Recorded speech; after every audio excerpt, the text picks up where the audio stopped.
I never imagined that humiliation could have a sound, a sharp splitting crack that echoed through the grand hall of my own wedding like a warning I refused to hear. It wasn't the orchestra or the clinking champagne flutes or the whispers curling around the marble pillars. It was my father's old shoes. The quiet, apologetic scrape of worn leather against polished floors as 300 guests turned to stare at him. That sound sliced straight through my ribcage. And in that moment, standing in a shimmering gown beneath a chandelier dripping with gold, I realized something chilling. I wasn't marrying into a family. I was marrying into a hierarchy that had already decided exactly what I was worth and what my father was not. I didn't know it then, but this was the night my entire life would split open, the night I would lose a fiancé, a future, and the illusions I'd clung to for years. And it was also the night my father would look at me with gentle, trembling eyes and reveal a truth so impossible, so life-shattering, it would rewrite everything I ever thought I knew about him.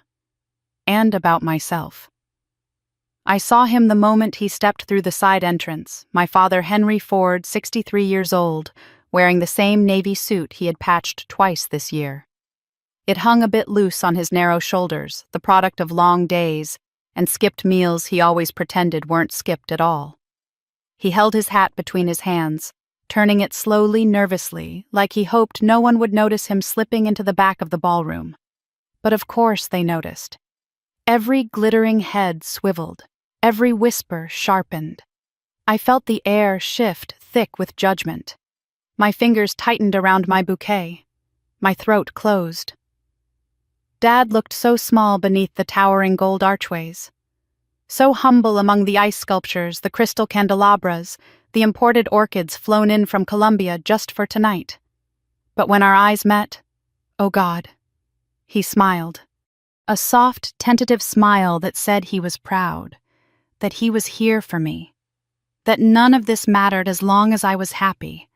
I wanted to run to him, to pull him into the front row where he belonged, to tell him he was the best man in this entire room filled with polished lies. But before I could move, a cluster of guests near the champagne tower covered their mouths, giggling like children. "Is that her father?" one of them murmured loudly enough for half the table to hear. "I thought staff had uniforms." A man snorted. "Looks like he walked straight out of a workshop." Did she seriously let him in like that? My shoulders stiffened. Heat crawled up my neck. But nothing prepared me for the voice that joined them. Vanessa Blackwell, my future sister-in-law, dripping in rose gold satin, and disdain arched a brow and laughed. "Well, what did you expect?" She didn't come from money. It was only a matter of time before her roots showed. Something inside me trembled, but I forced myself to stay calm. I could handle Vanessa. She had always been like this. But then Gavin walked toward me, my fiancé, immaculately groomed, handsome in his tailored tux, the man I'd loved for 2 years. He leaned close, pretending to fix my veil, and whispered under his breath, "Just let him be. Don't create a scene tonight." A scene. Defending my father was a scene. I pulled back slightly, searching Gavin's eyes for softness, for understanding, for anything that acknowledged the sacrifice my father had made for me all my life. But his gaze had already shifted to the crowd, to appearances, to control. I swallowed the hurt, pushing it down as far as it could go. The ceremony coordinator signaled us to take our places for the family photos. Bridesmaids gathered. Groomsmen straightened their ties. Gavin's parents, Elaine and Marcus Blackwell, glided toward the stage like royalty taking their thrones. And my father remained in the corner, still holding his hat, trying not to take up space. No. Not tonight. Not ever again. I stepped off the stage and walked toward him, the train of my gown whispering across the marble as the entire hall fell into uneasy silence. "Dad," I said softly, offering my arm. "Come stand with me." His eyes widened. "Sweetheart, no. This is your night. I want you with me," I whispered. He hesitated. Then he placed his trembling hand into mine. We walked together toward the stage, and that was when the world I thought I was joining revealed its true face. A hush fell. Gavin stiffened. Elaine lifted a manicured hand to her chest, as though offended by the mere sight of us approaching. Marcus Blackwell exhaled sharply, his jaw tightening. And then Vanessa's voice cut through the silence like a knife dipped in poison. "Oh, come on! Is he seriously going up there? This is a wedding photo, not a charity parade." Laughter erupted, harsh, cold, unrestrained. It washed over us in waves. My father froze beside me. His grip slackened. His smile faltered, not fully, not completely, but just enough for me to see something break behind his eyes. "Amelia," he whispered. "It's fine. Really." But it wasn't fine. It was the single worst moment of my life. Gavin stepped forward quickly, panic in his eyes. Not for my father, not for me, but for his family's reputation. "Amelia!" he hissed. "Stop this! You're making things uncomfortable. Uncomfortable for who?" I whispered. For everyone watching, he snapped. And that was it. The floor beneath my feet felt like it opened, not into darkness, but into clarity. A clarity sharp enough to cut, sharp enough to finally make me see what I had been refusing to see for months, maybe years. This wasn't my family. This wasn't my future. This wasn't love. It was a gilded cage wrapped in diamonds and venom. I took a breath that felt like the first real breath I'd taken since stepping into their world. Then I lifted my bouquet, the symbol of everything I had pretended tonight would be, and I dropped it. The thud echoed through the ballroom like a gunshot. "I'm done," I said quietly at first, then louder, letting every single person in the room hear the truth that had been burning in my chest. "This wedding is over." Chaos exploded instantly. People gasped. Someone shouted. Vanessa let out a shrill laugh, thinking it was a joke. Gavin's face drained of color. Elaine staggered. Marcus cursed under his breath, but I didn't stay to watch their reactions. I turned to my father, took his hand, and walked him off the stage, off that platform built on lies, toward the exit glowing softly in the distance. As we stepped out through the tall glass doors and into the cool night air, the noise behind us faded. The music drowned beneath the sound of my heartbeat. Dad squeezed my hand. "Sweetheart," he murmured, voice breaking. "I'm sorry. I ruined your day." I stopped walking. I looked at the man who worked 2 jobs to raise me, who sold his tools to pay my college tuition, who taught me kindness even when the world gave him cruelty. "You didn't ruin anything," I whispered. "They ruined it. And I'm done pretending they didn't." He opened his mouth to speak, but emotion strangled his voice. We walked in silence to his old truck parked at the far end of the lot. The same truck people had mocked earlier as unfit for a wedding crowd. The same truck in which he had driven me to school, to my first job interview, to the emergency room when I broke my ankle. I didn't feel ashamed climbing into it. I felt safe. As the engine rumbled to life, I rested my head against the seat, the lace of my dress scratching lightly against my skin. Dad cleared his throat. "Amelia, you were brave tonight." I shook my head. I was angry. He hesitated. Then he said a sentence that made my stomach tighten without knowing why. "There's something I've never told you. Something your mother wanted you to know one day." I frowned, turning toward him. "Dad? What do you mean?" He kept his eyes on the road, hands steady at the wheel. "I'll explain when we get home," he said softly. "Tonight you've lost something you thought you wanted. But you're going to gain something bigger than you ever imagined." I wanted to question him, but exhaustion pulled me under. I closed my eyes as streetlights flickered past the windows. Somewhere between the city and the coastline, I drifted in and out of sleep, dreaming of lace tearing, of whispers dissolving, of my father's hand in mine. When I opened my eyes again, we were turning into the gravel driveway of our little wooden house by the lake, the home I'd grown up in, the home that smelled like cedar and warmth and unconditional love. Dad parked, turned off the engine, and sat for a moment in silence. Then he looked at me with eyes full of something I couldn't name. "Sweetheart," he said quietly, "it's time you know the truth about our family, about who your mother was, about who I am." He paused, took a breath, and whispered with trembling certainty, "I'm not the man they think I am. And I'm not the man you think I am either." The night air felt suddenly electric around me. "What are you saying, Dad?"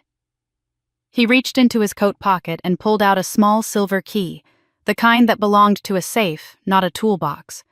A key I had never seen before. My heart pounded. "I'm saying," he murmured, "that the poor old man they mocked tonight is a billionaire." I stared at him, breath stolen from my lungs. The world didn't tilt. It shattered. And for the first time that night, for the first time in months, I had no idea what tomorrow would bring. But it would not be the future the Blackwells tried to force on me. It would be something entirely new. Dad didn't say another word as he stepped out of the truck, the gravel cracking beneath his old boots. The silver key glinted faintly in the porch light, swinging gently between his fingers, as though the weight of it had been waiting years to be lifted. I followed him slowly, still half in disbelief, half terrified that I had misheard everything he'd just said. Billionaire. The word didn't fit the man walking beside me in a coat he'd owned since I was a teenager, the man who saved plastic grocery bags and reused them until the print faded. But tonight nothing made sense anymore. My life had cracked open, and the truth, whatever it was spilling out whether I was ready or not. Inside the house, the warm scent of cedar and old books wrapped around me. This place had always been my anchor, the one constant in a world that kept shifting under my feet. Dad flicked on the lamp by the sofa, casting a pool of amber light across the small living room. Everything looked the same. The photographs of Mom on the wall, her soft smile frozen in time. The crocheted blanket she made draped over the couch. The ceramic mug collection Dad swore he'd downsize but never did. It was all familiar, safe. And yet the air felt strange, charged like the moment before lightning strikes.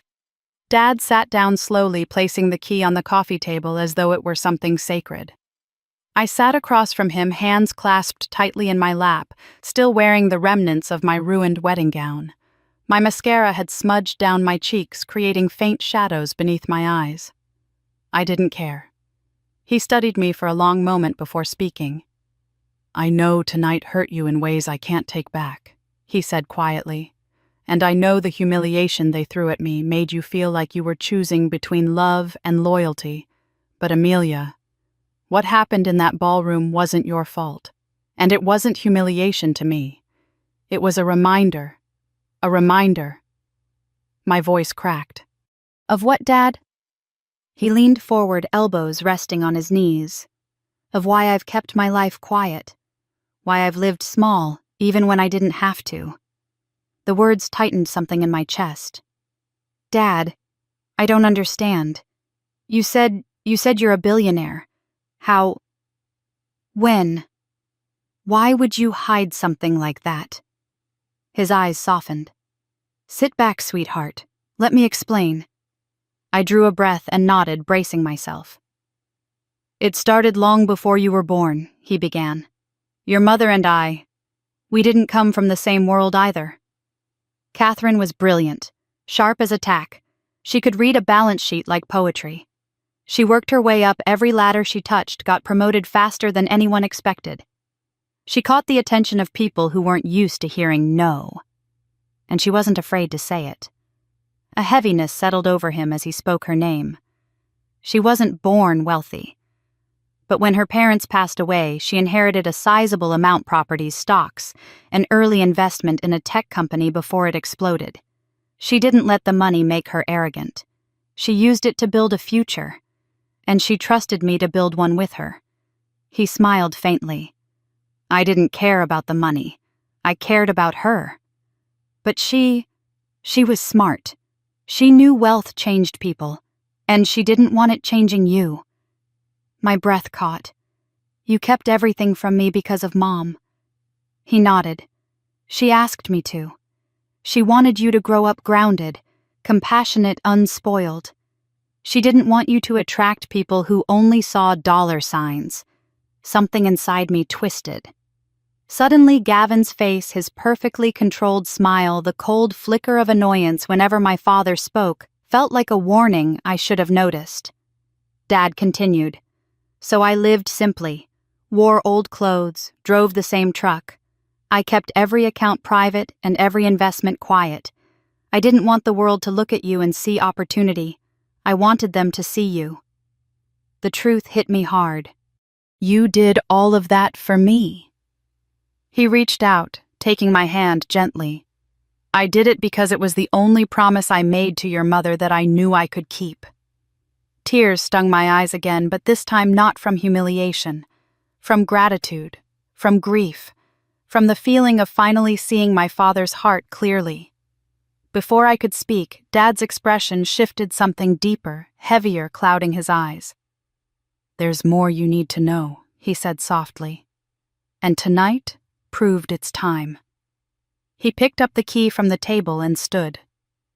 I followed him down the hall past the framed photos and the faded wallpaper to the small locked room he'd always kept off limits. When I was a child, I thought it held Christmas presents or something fragile. As I grew older, I stopped asking. I respected his privacy. Now the truth was waiting behind that door. Dad inserted the key, turned it, and pushed the door open. A soft click echoed through the hallway. Inside, the room smelled of old paper and cedar. A single desk lamp illuminated stacks of files, notebooks, envelopes, and a black steel safe bolted to the floor. Dusty shelves lined the walls, but everything inside the room was meticulously organized, years of purpose, hidden behind a locked door. Dad walked straight to the safe and knelt down. This, he said, touching the handle, is why I'm telling you everything. He entered a combination I'd never seen him use, and with a slow metallic groan, the safe opened. My breath hitched. Inside were documents, thick-bound financial statements, legal contracts, property deeds, a navy blue folder embossed with the logo of a major tech giant, a collection of sealed envelopes, each labeled with dates that spanned decades. And on top of everything else lay a photo of my mother smiling at the camera, her hand resting protectively over her pregnant belly. I pressed a hand to my chest. Dad, this is your inheritance, he said softly. The one thing your mother wanted to protect. And the reason I let those people mock me tonight? I stared at him, confused. What does any of this have to do with the wedding? His voice dropped lower. Because if I had shown up in a tailored suit, or stepped out of a luxury car, or if anyone knew who I really am, you would never know who they really are. He paused. You wouldn't have seen their cruelty. The truth sank into me slowly, painfully. He'd allowed their insults, their disdain, their humiliations. He let them reveal themselves to me. You let them treat you like that, I whispered. You let them humiliate you, just to show me who they were. He nodded. They needed to show you, not me. A sob caught in my throat, not a weak one, a wounded, guttural sound that clawed its way out as the reality of everything crashed down over me. Dad reached for my shoulders, steadying me. Sweetheart, tonight you defended me. You walked away from everything they offered. That told me you're ready to know the truth. You're ready to carry what comes next. What comes next? I asked, barely breathing. He reached into the safe and pulled out a thick leather binder, the same one I'd seen him open once years ago when he thought I was asleep. He set it on the desk, opened it, and turned it toward me. Inside were transfers of ownership, stock acquisition certificates, letters from attorneys, deeds for properties, and numerical figures that made my head spin. Millions, tens of millions, hundreds of millions. And then my mother's name printed beside a percentage that made my knees weaken. This wasn't accidental wealth. This was an empire. Dad watched my expression, his voice steady but tinged with pain. Your mother built the foundation of this. I grew it, quietly, patiently, and I kept every bit of it hidden because I wanted you to choose your life freely, not because of what you'd inherit. I pressed a trembling hand against my mouth. I never knew. I never even suspected. He smiled sadly. I hoped you wouldn't, for your own sake. But he wasn't finished. He reached for another folder, red, worn at the corners, marked only with a single handwritten word. Dawn. My breath hitched. What is that? Dad hesitated. For the first time tonight, fear flickered in his eyes. Something your mother discovered before she died. Something tied to the Blackwells. A cold wave rippled through me. He placed the folder in front of me gently, almost reverently. Amelia, your mother didn't just leave us wealth. She left us unfinished business. My pulse quickened. Dad, what are you saying? He met my gaze steadily. I'm saying your mother didn't trust the Blackwells, and she was right not to. I'm saying her accident wasn't just an accident, and I'm saying the truth about that family runs deeper than the humiliation you saw tonight. The room spun. My father, my quiet, gentle, selfless father, had been living with a secret that could destroy an empire, a secret that now belonged to me. I gripped the edge of the desk, trying to steady myself. Why tell me now? I whispered. Because tonight, he said softly, you proved something I needed to see. You proved you won't let power corrupt you. And you proved you won't tolerate injustice, not even when it costs you everything. I swallowed hard, overwhelmed. Dad rested a hand over mine. And because your mother wanted you to know that the world isn't always kind, but it always rewards courage. My throat tightened. Dad, I don't know what to do next. He closed the safe, locked it, and stood placing a warm, steady hand on my shoulder. You don't have to know tonight, he said. You just need to rest.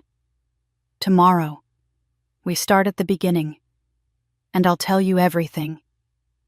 I nodded slowly, my mind swirling with fear, awe, grief, and something new, something fierce rising in the hollow left by heartbreak. Strength, the kind I inherited long before I knew it. Dad turned off the lamp, guiding me toward the hallway. As we walked, I looked back one last time at the darkened room, the safe, the red folder glowing faintly in my memory. My wedding day had ended in ruins. But somewhere in that wreckage, a new life, a truer life was beginning. And I could feel it. Everything I thought I knew was gone, and everything I needed to know was waiting for me in that locked room. Dad's words echoed in my head long after he guided me to my old bedroom. The same room with pale yellow walls, the same quilt my mother stitched, the same window overlooking the lake.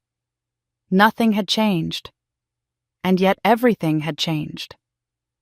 I sat on the edge of the bed in silence, still wearing the tattered remains of my wedding gown fingertips brushing over the fraying lace, as though the fabric itself held answers I didn't yet know how to face.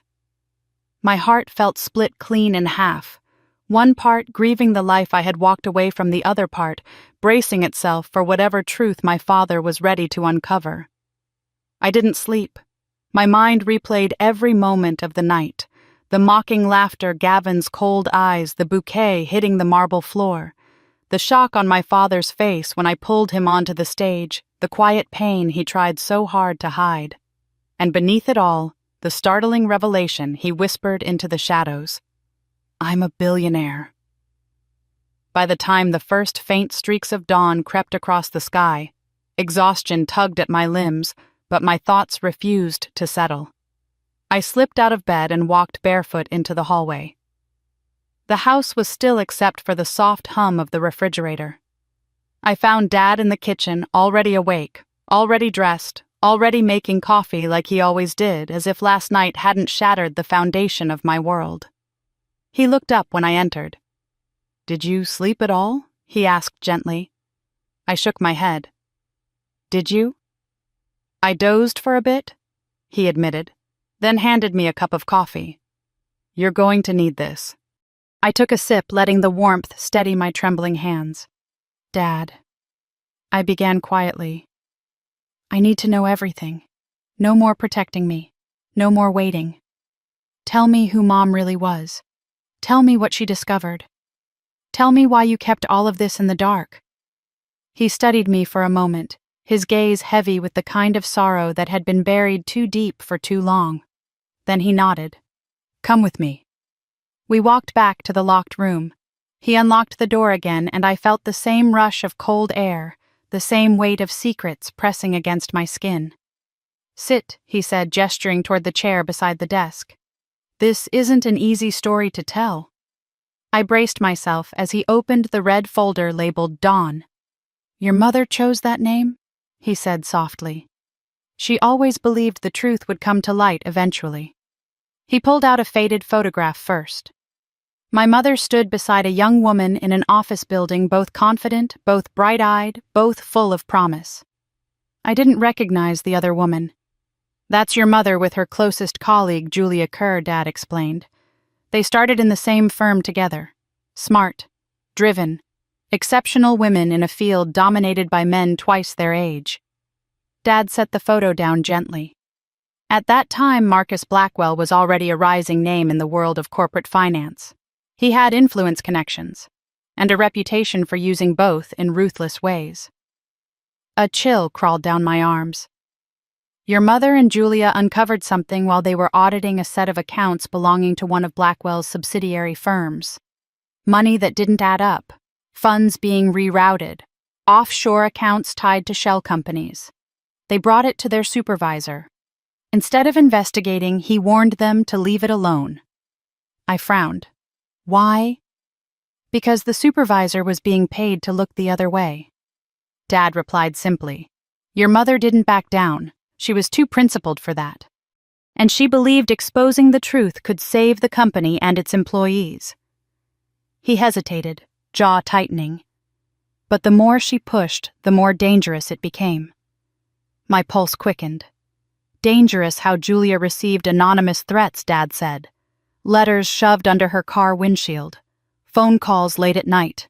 Your mother, too.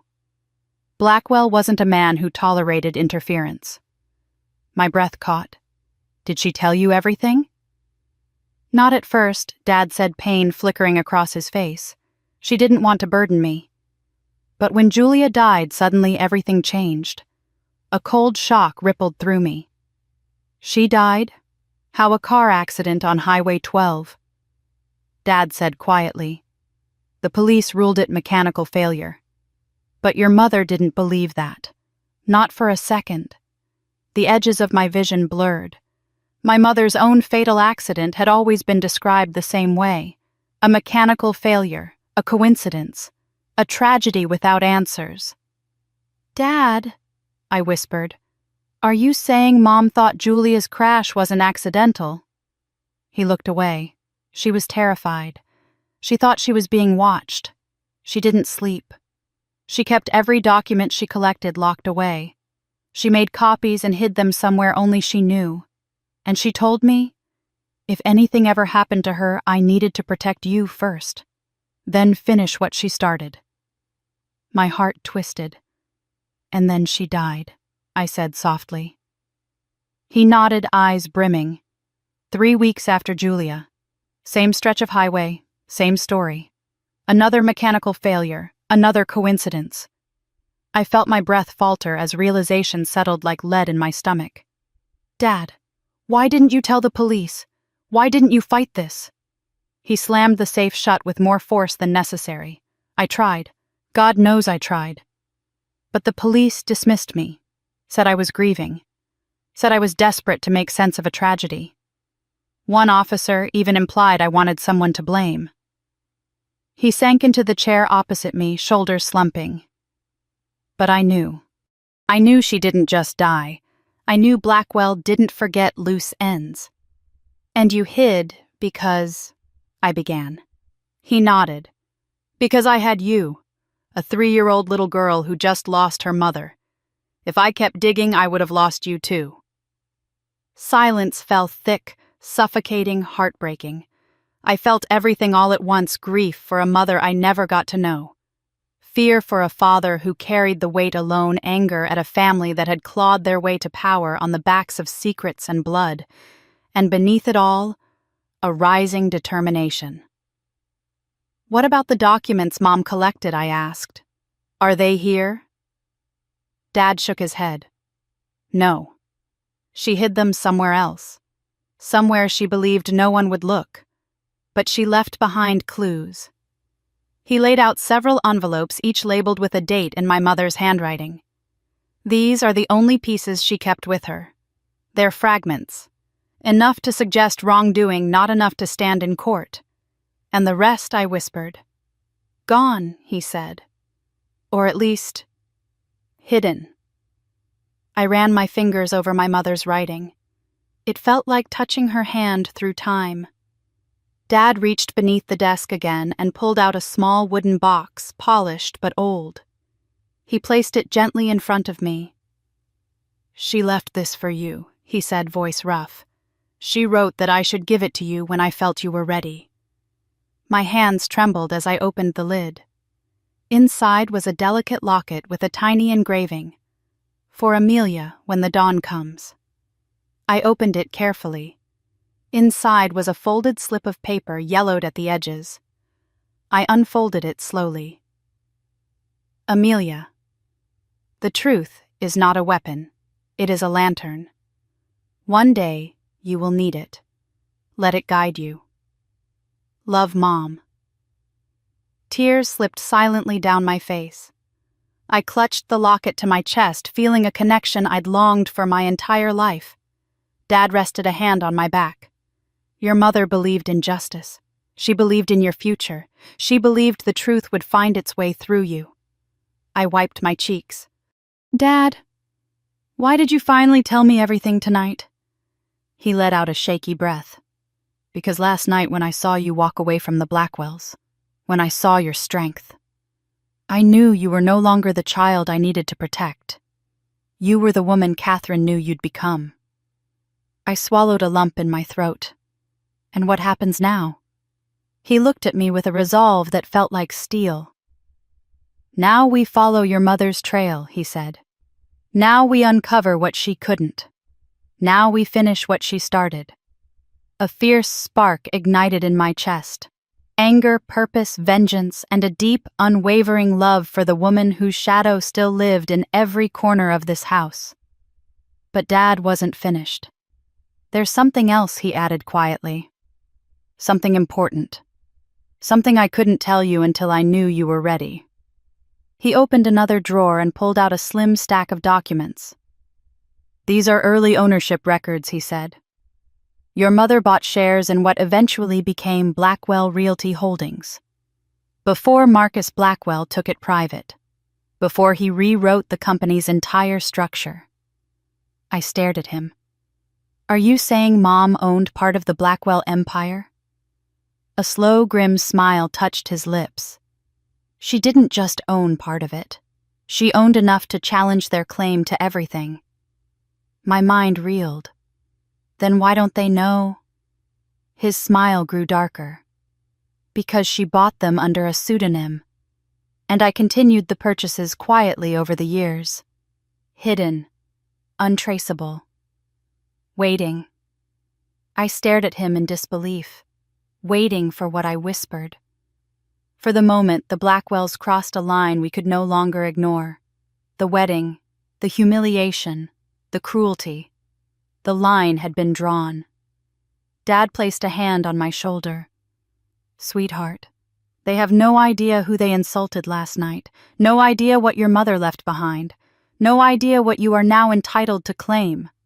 I felt my breath catch. "Claim, Dad? What exactly are you saying?" He met my gaze steady and calm. "I'm saying, Amelia, you're not just my daughter. You're not just Catherine's daughter. You are the rightful heir to a portion of the Blackwell empire. And if we uncover your mother's full evidence—" He paused, eyes burning with purpose. "You won't just claim a piece of it. You could take it from them entirely." A chill ran down my spine. Not fear, not caution, but something deeper. Destiny. Dad closed the folder gently as though sealing a pact. "You walked away from that wedding with nothing," he said softly, "but you walked toward something far more powerful." I held the locket tightly. "The dawn," I whispered. He nodded. "Your mother always knew it would come." Outside the window, sunlight finally broke over the lake, scattering gold across the surface. A new morning, a new truth, a new beginning, and I felt it deep in my bones that I was no longer running from the Blackwells. I was walking toward them. The morning after my father revealed the truth felt strangely quiet, as if the world was holding its breath while waiting to see what I would do with everything I had learned. Sunlight filtered through the curtains in thin, shimmering lines, casting a warm glow across the living room. Dad sat at the kitchen table, reading glasses perched low on his nose, sifting through a stack of old documents like a man returning to a battlefield he once fled. I stood by the window sipping coffee that had long gone cold, staring out at the lake. The water was impossibly still. A mirror. A question. Who was I now? Last night, I was a bride walking away from a future built on lies. Now I was the daughter of a woman who died protecting a truth she never got to reveal. The daughter of a quiet billionaire who had spent decades hiding in plain sight. And somehow, without wanting it, without preparing for it, I had become the only person left who could finish what she started. I turned to Dad. "We can't do this alone." He looked up from the papers. "I know. Then we need help." My voice sounded steadier than I expected, fueled by a fire that had grown slowly through the night. "Someone who can dig where we can't. Someone with resources." Dad nodded thoughtfully. "Not many people I trust with this." "We don't need many," I said. "Just the right one." His lips quirked in a knowing half-smile. "I have someone in mind." He reached for a dusty Rolodex from the top shelf, a relic from another era, and flipped through the cards with practiced fingers until he found the one he wanted. He handed it to me. "Her name is Olivia Reyes," he said. "Your mother mentored her once years ago, sharp as a blade, strategic, quiet. And she never forgave what happened to Catherine." I studied the name. "Is she still in the industry?" "Private investigations," he said. "She left her corporate job after seeing too much corruption. Now she handles cases most people wouldn't dare touch. Will she help us?" Dad's eyes softened. "She'll help you. You're Catherine's daughter." We dialed her number. It rang twice. Reyes. Her voice was cool, precise. Someone used to navigating dangerous territory. "Olivia." Dad said, "It's Henry Ford." A long pause followed. "Henry," she said finally, tone shifting into something softer, heavier. "What do you need?" "I need you to come to the house." Another pause. "I'll be there in an hour." Dad hung up, leaning back in his chair. "Brace yourself," he said. "She's a force." An hour later, a sleek charcoal sedan pulled into our driveway.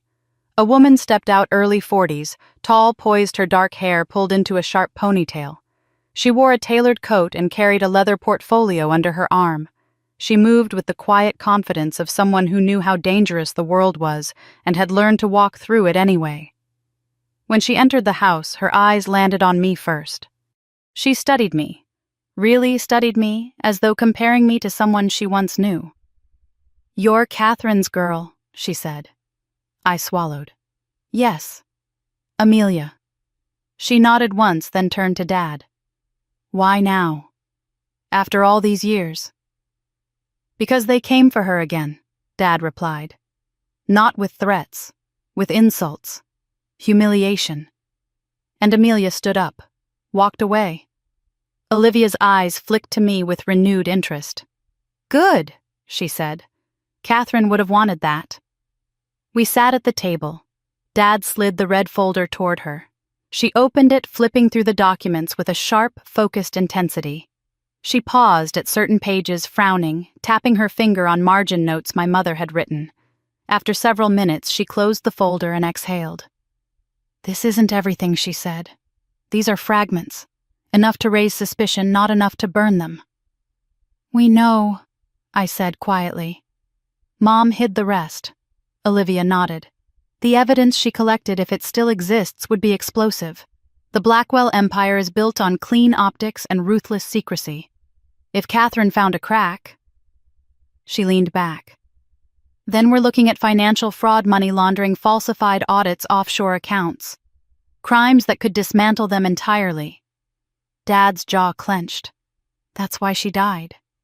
Most likely, Olivia agreed. My hands tightened around my coffee cup. "So what do we do?" Olivia folded her arms. "We start by understanding what Catherine knew and where she went. Every file she touched, every office she visited, every person she trusted. If she hid evidence, she didn't hide it here. She would have placed it where she believed only the right person could find it." "Who's the right person?" I whispered. "You," Olivia said simply. The word landed heavily. I wasn't ready for it. But maybe readiness didn't matter anymore. Dad cleared his throat. "There's something else we've discovered." He showed her the ownership documents, the hidden shares my mother had purchased before Blackwell took the company private. Olivia's eyes widened. This is leverage." "What kind of leverage?" I asked. "The kind that terrifies powerful people," she replied. "If these shares were acquired legally, and they appear to be, then Amelia has an unchallenged claim. The Blackwells would do anything to bury this." A cold realization seeped into me. "Dad, if they would kill Mom for exposing financial corruption..." He nodded. "They'd kill to protect ownership, too." Silence fell. Thick. Heavy. Final. Olivia broke it. "We move carefully," she said. Quietly. No sudden noise. No confrontation until we understand the full landscape. "And Gavin," I asked, the name tasting bitter on my tongue. "Did he know anything about this?" Olivia hesitated. "Not directly. He never handled his father's darker dealings. Marcus kept him intentionally clean, public-facing, charming, presentable. But naive. Useful." My stomach twisted. A mixture of betrayal grief and something else relief. Relief that walking away from him had not been a mistake. Olivia continued. "But make no mistake, if he learns what you're holding, he will side with his family." Dad nodded grimly. "Which is why we need to keep Amelia safe." The room suddenly felt colder. "Safe?" I asked. "You think they'd come after me?" Dad reached across the table, taking my hand. "Sweetheart, if the Blackwells even suspect you're digging into Catherine's files, they will stop at nothing to silence you." A chill ran through me, sharp and immediate.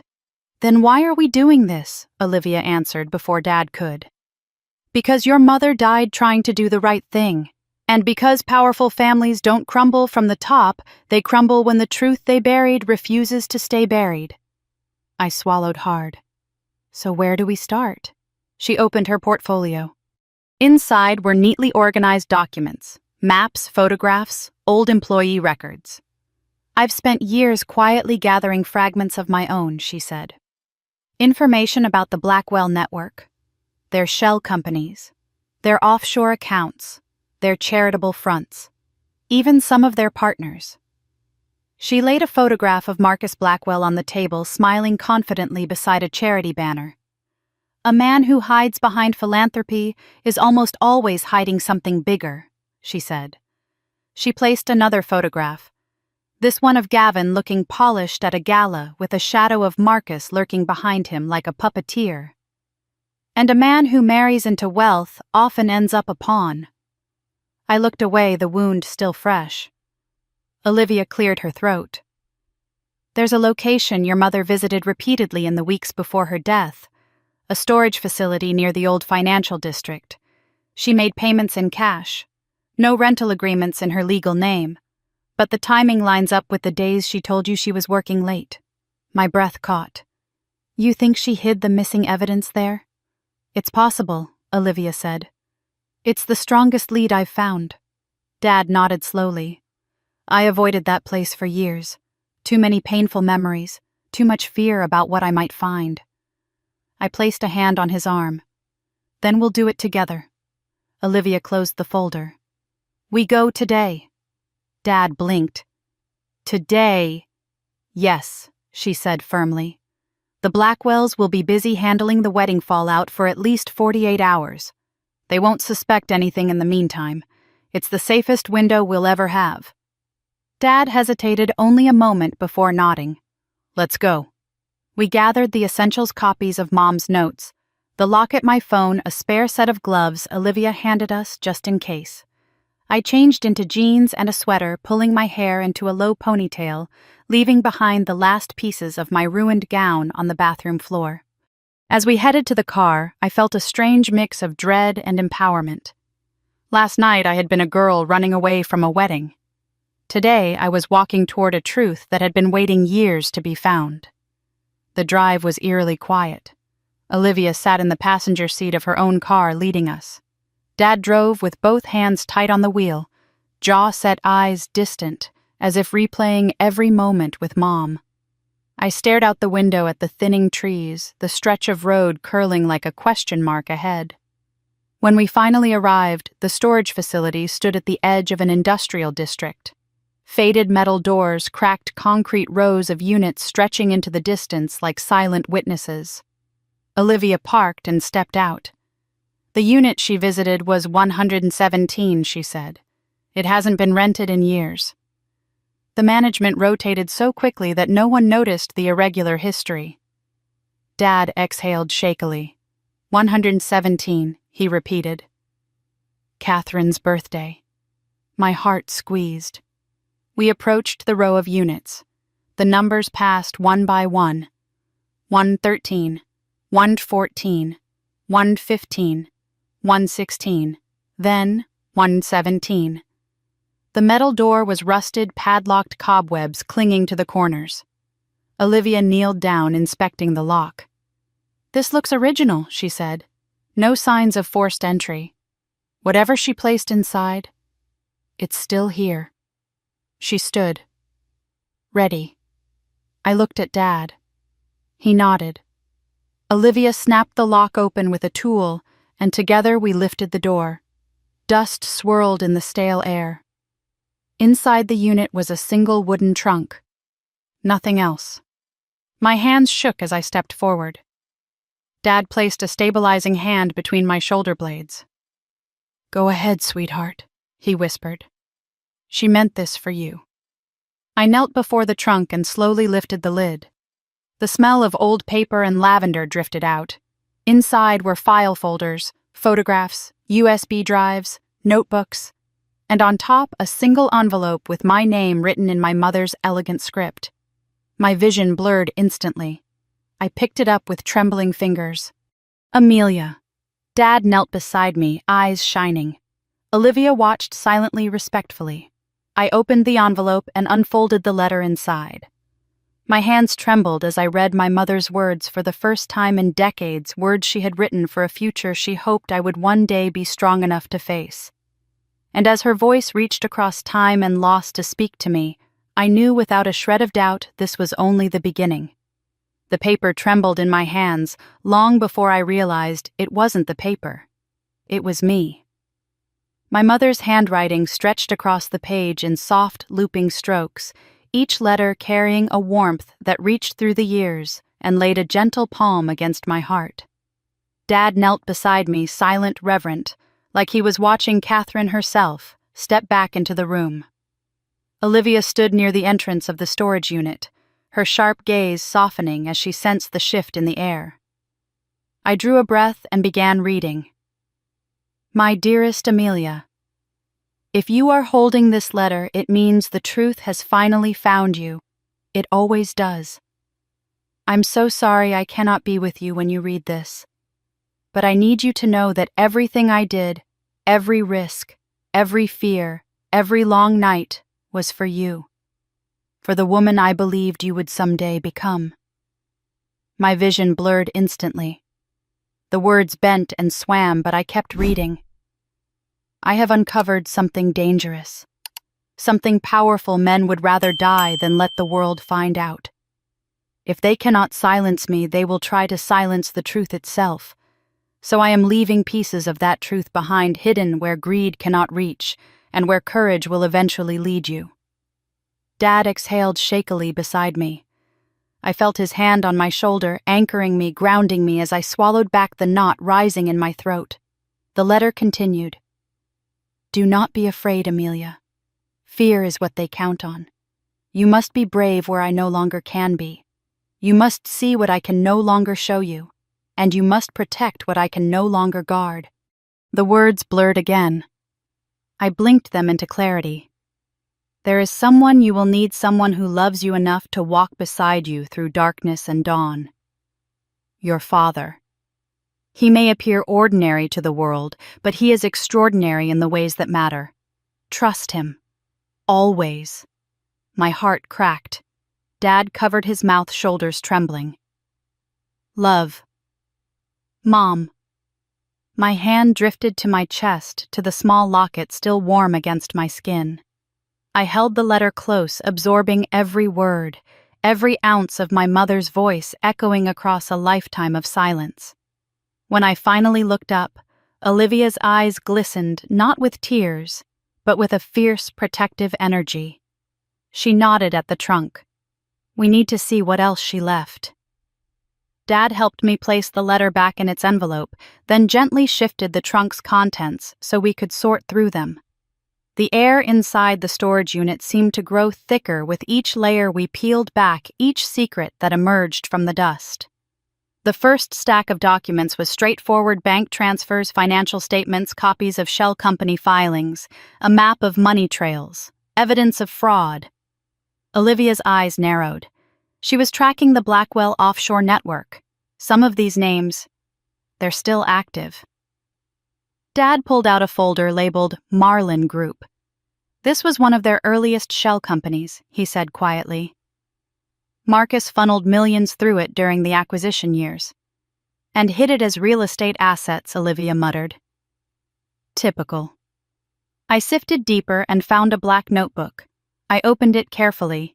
Inside were my mother's handwritten notes. Page after page of timestamps, names, meeting dates, irregular transactions, whistleblower conversations.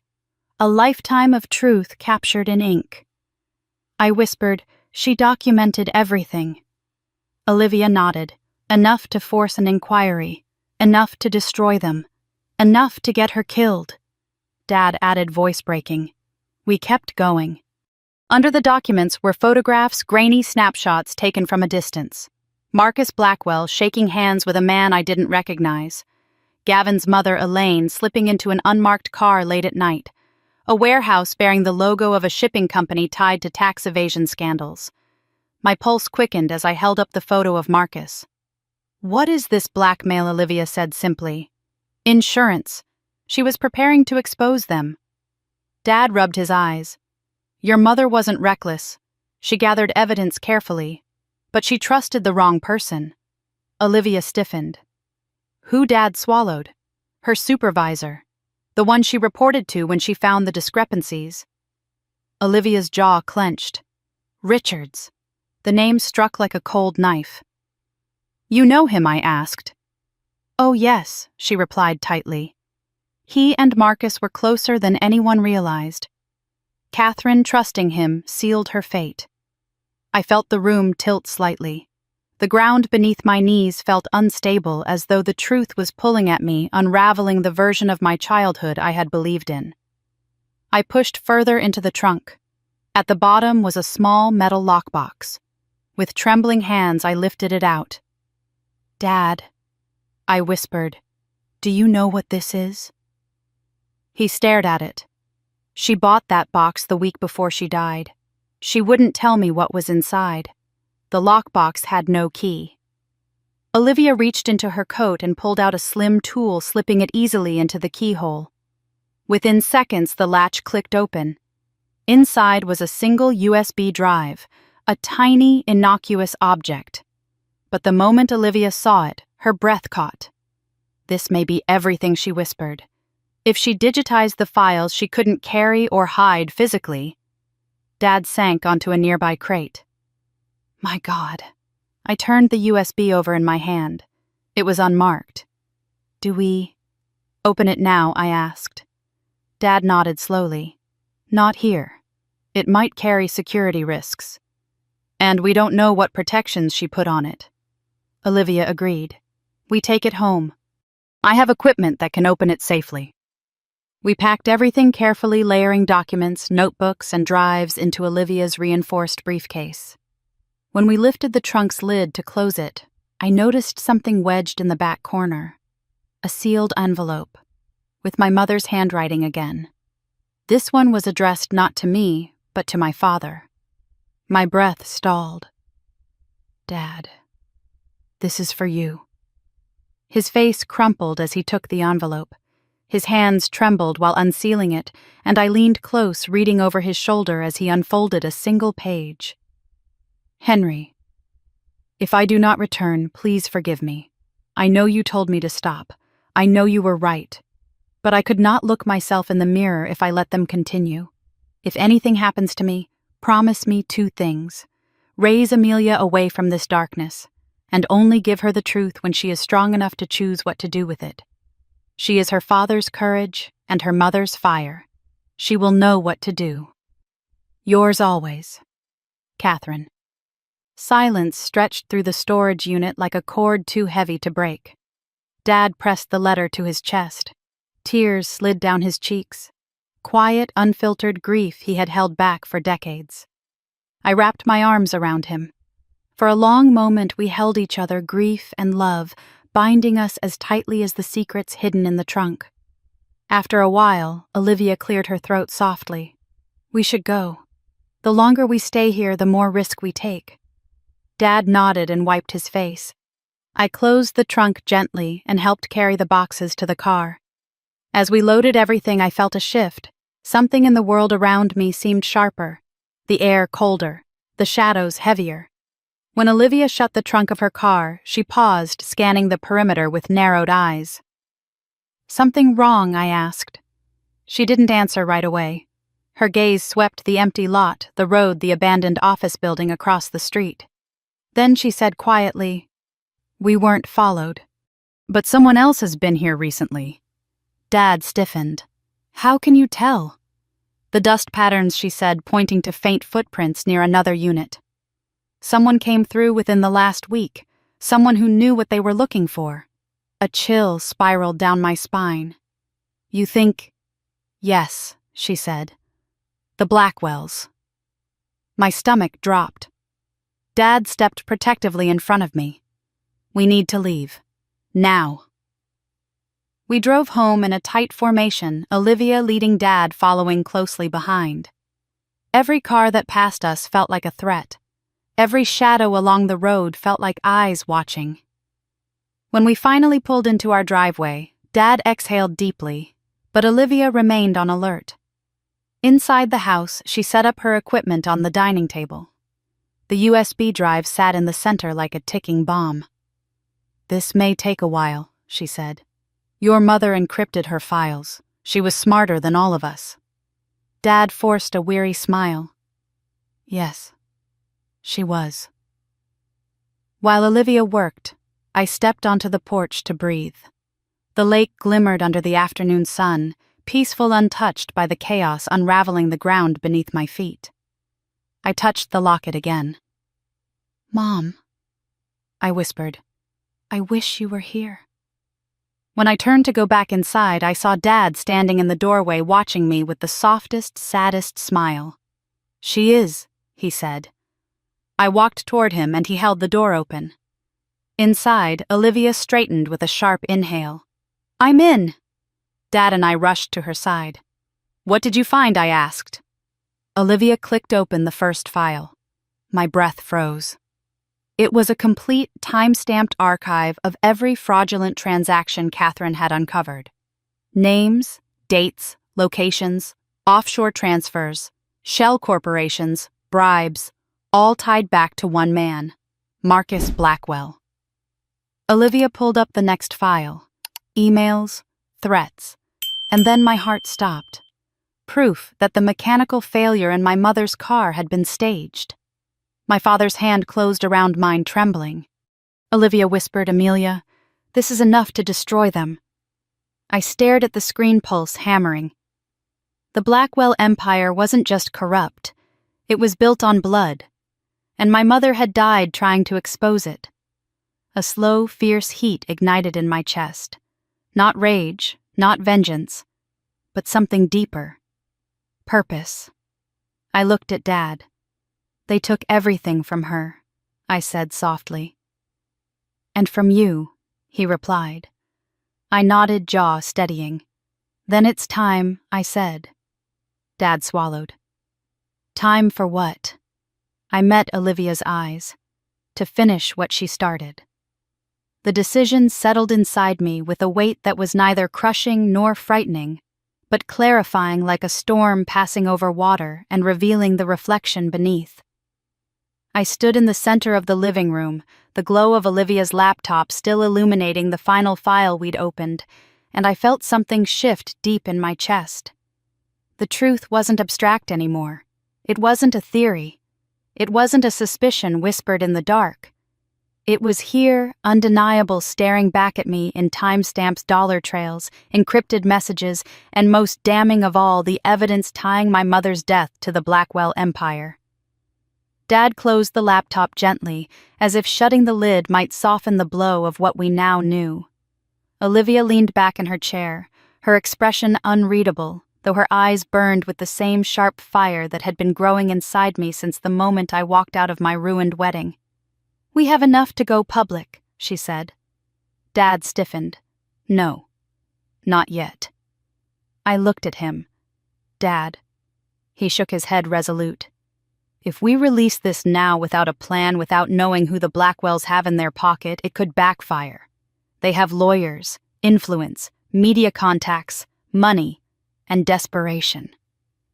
Olivia nodded slowly. "He's right. They'll bury this before it reaches a courtroom." My jaw tightened. "So what do we do?" Dad took a long breath. "We expose them from the inside." The room went silent. Olivia tilted her head, intrigued. "Meaning Dad met my gaze. Meaning Amelia walks back into their world not as Gavin's almost bride, not as a humiliated outsider, but as someone they underestimate. Someone who knows the truth. Someone who can get close enough to destroy them where it hurts most." My pulse thudded in my ears. "Dad, you want me to go back?" He approached me slowly, placing his hands on my shoulders. Not to ask forgiveness, not to reconcile, to infiltrate. I swallowed hard. The idea terrified me. It also electrified me. "They'll never suspect you," he said quietly. "Right now the Blackwells think they've won. They think you're broken, embarrassed. They think I'm nothing more than the poor old man they mocked." Olivia smirked. "Their arrogance is our advantage." I looked between them, feeling the gravity of the moment. But how, I asked? What reason would I have to return? Dad exchanged a glance with Olivia, and she gave a small smile. "You won't go back as a victim," she said. "You'll go back as someone seeking closure, someone trying to return a few belongings you left behind, someone whose pride was hurt, but who wants to end things gracefully." I winced at the idea of seeing Gavin again, at the thought of walking into the mansion where I'd almost said I do. Olivia continued, "Gavin will let you in. Marcus and Elaine will tolerate it for appearances. They don't want a public scandal. If you come back looking calm, they'll assume you've accepted the situation." And then I whispered. And then Dad said softly, "You watch. You listen. You gather information they would never reveal to anyone they consider a threat." My stomach twisted. "You're asking me to pretend." "I'm asking you to be brave," Dad corrected. "Your mother would have done this if she'd lived long enough." Olivia closed the laptop and stood. "Let's map this out." We moved to the dining table, spreading out documents and notebooks. Olivia drew a quick diagram, Blackwell Realty Holdings at the center with branches for each family member, each known associate, each subsidiary firm. "This isn't just a family," she said. "It's a machine, and every machine has weak points." Dad pointed to Marcus's branch. "He controls the finances.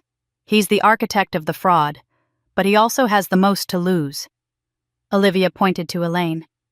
"She manages their social connections, charity events, fundraisers, philanthropic boards. She's the public face. If her credibility cracks, it spreads fast." My eyes moved to the last branch, Gavin. "And him?" I asked. Olivia exchanged a look with Dad before answering. "He's their shield. Polished, likable, safe. Investors trust him. Donors adore him. He's the only one who can make Marcus look respectable." Her voice softened slightly. "And he loves you in his own way." I froze. The words hit me with unexpected force. "He doesn't love me enough," I whispered. "No," Olivia agreed. "But he loves you enough to believe you're harmless, and that is your way in." Dad's jaw clenched, protective instinct rising again. "Amelia, if you don't want to do this..." But I raised my hand to stop him. "I want to." Both of them paused. I took a breath, feeling my resolve crystallize. Mom didn't die for nothing. She didn't collect all this evidence so it could rot in a storage unit. If I can get close enough to them to understand their current network, their allies, their panic points, then we can strike where it matters. Dad studied me, his eyes full of worry and pride all tangled together. "If they sense anything, they won't," I said. "They never really saw me at all." Olivia pulled up a timeline. "We'll need to move quickly. The media still doesn't know the wedding collapsed. The Blackwells will work fast to spin a narrative.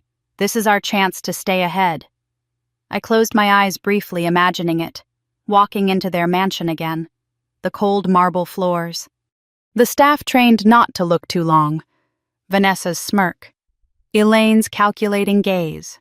Marcus's slow, condescending appraisal. And Gavin, the man I almost promised my life to, looking at me with pity or worse, indifference.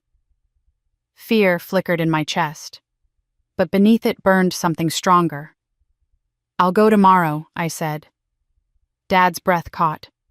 "So soon? If I wait," I said, "I'll lose my nerve." Olivia nodded approvingly. "Good. We'll prepare." The rest of the day passed in a blur of planning. Olivia coached me on what to say, what not to say, how to deflect questions, how to let silence work in my favor. Dad pulled up old files showing the early years of my mother's investigation, helping me understand the patterns. But as dusk settled over the lake and the house filled with the familiar hum of cicadas, the weight of what I was about to do grew heavier. Later that night, I stepped outside alone, standing by the water as moonlight rippled across its surface. The cool air brushed against my skin, carrying the scent of pine and something older, something grounding. I whispered into the night, "Mom, I hope you're with me." Behind me, footsteps approached softly. "Dad." He didn't speak right away. He stood beside me, hands in his pockets, watching the moonlit reflection. "You remind me of her," he said finally. "Not just in looks, in spirit." I swallowed. "Do you think she'd approve of this?" He paused. "I think she'd want justice, and I think she'd trust you to find it." The lump in my throat grew unbearable. "Dad, what if something happens to me?" He turned to me, eyes full of a depth of love that made my breath catch. "Then I'll move heaven and earth to keep you safe. You're not alone in this." I rested my head against his shoulder. He wrapped an arm around me, and for a moment I was a child again, safe in the world because he was there. "I'm scared," I whispered. "So am I," he admitted. "But courage isn't the absence of fear. It's doing what must be done in spite of it." I nodded against his shoulder. When we returned inside, Olivia had packed up her equipment and was preparing to leave. "I'll run deeper analysis tonight," she said. "You'll have everything you need by morning. And, Amelia," she paused, "you're stronger than you realize." I managed a small smile. "I hope so." After she left, Dad walked me to my room. I changed into pajamas, washed the last of my smeared makeup from my face, and sat on the edge of the bed, staring at my reflection in the small mirror. I didn't look like the woman who had stood in a ballroom full of laughter and shame. I didn't look like the woman who had just learned her mother was murdered. I didn't look like the woman who was preparing to return to the place where everything had fallen apart. I looked like someone new, someone forged in a single night. A knock at the door gently pulled me from my thoughts. Dad peeked in. I just wanted to say, "I'm proud of you." My voice wavered. "I'm proud of you too, Dad." He smiled softly, then closed the door, leaving me alone with my thoughts. I lay down, pulling the quilt up to my chin.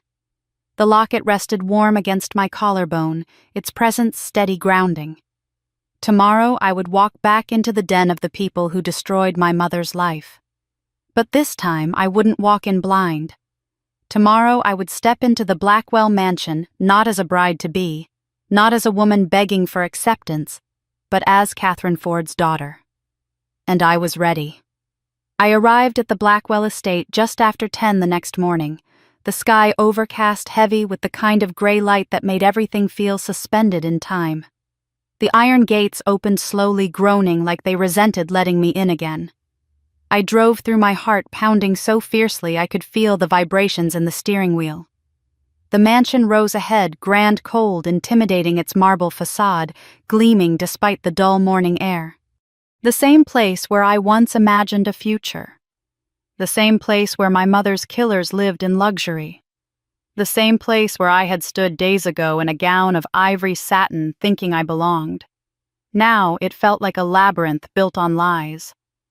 I parked in the circular driveway. For a moment I sat still, gripping the steering wheel, letting the gravity of what I was about to do settle into my bones. Olivia had told me to breathe, to keep my posture relaxed, to speak slowly and reveal nothing.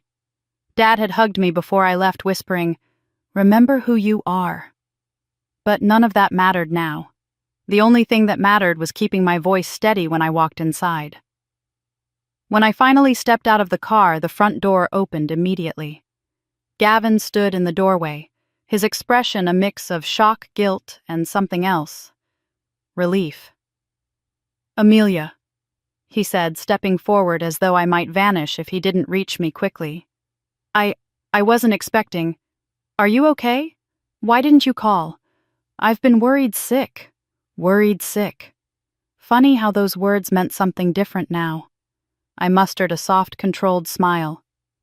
"Hi, Gavin. I just wanted to talk, to get some closure." He swallowed hard. "Of course. Come in. Please." The foyer was just as I remembered, too white, too polished, too immaculate. A museum, pretending to be a home. I walked inside, forcing myself not to look at the chandelier where I once imagined our first dance. Gavin hovered close, but didn't touch me, as though he wasn't sure he was allowed to anymore. "Let's go to the sitting room," he suggested. "My parents are in town, but they'll be back soon. Vanessa's upstairs. It's just us for now." Perfect, I thought. Exactly what I needed. We entered the sitting room, gold accents, velvet chairs, a view of the expansive lawn. This room had always made me feel small, as though my worth depended on how quietly I could sit on expensive furniture. Gavin gestured to the sofa. "Sit, please." I did. He sat across from me, elbows on his knees, studying me with those gentle blue eyes I once trusted. "I didn't think you'd ever want to see me again," he said quietly. I clasped my hands to steady them. I needed time to process. Everything happened so fast. He nodded, staring at the floor. "I know, and I'm sorry. God, Amelia, I never wanted any of that to happen. I never wanted you to feel embarrassed or overwhelmed. Embarrassed. Overwhelmed. Interesting words for what had been deliberate cruelty orchestrated by his family. I forced my face to stay soft. I didn't come here for apologies. His eyes shot up. Then why closure?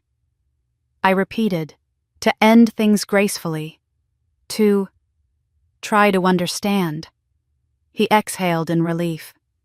Good. I want that too. I want us to part without bitterness. Bitterness. Another interesting word. He leaned back slightly.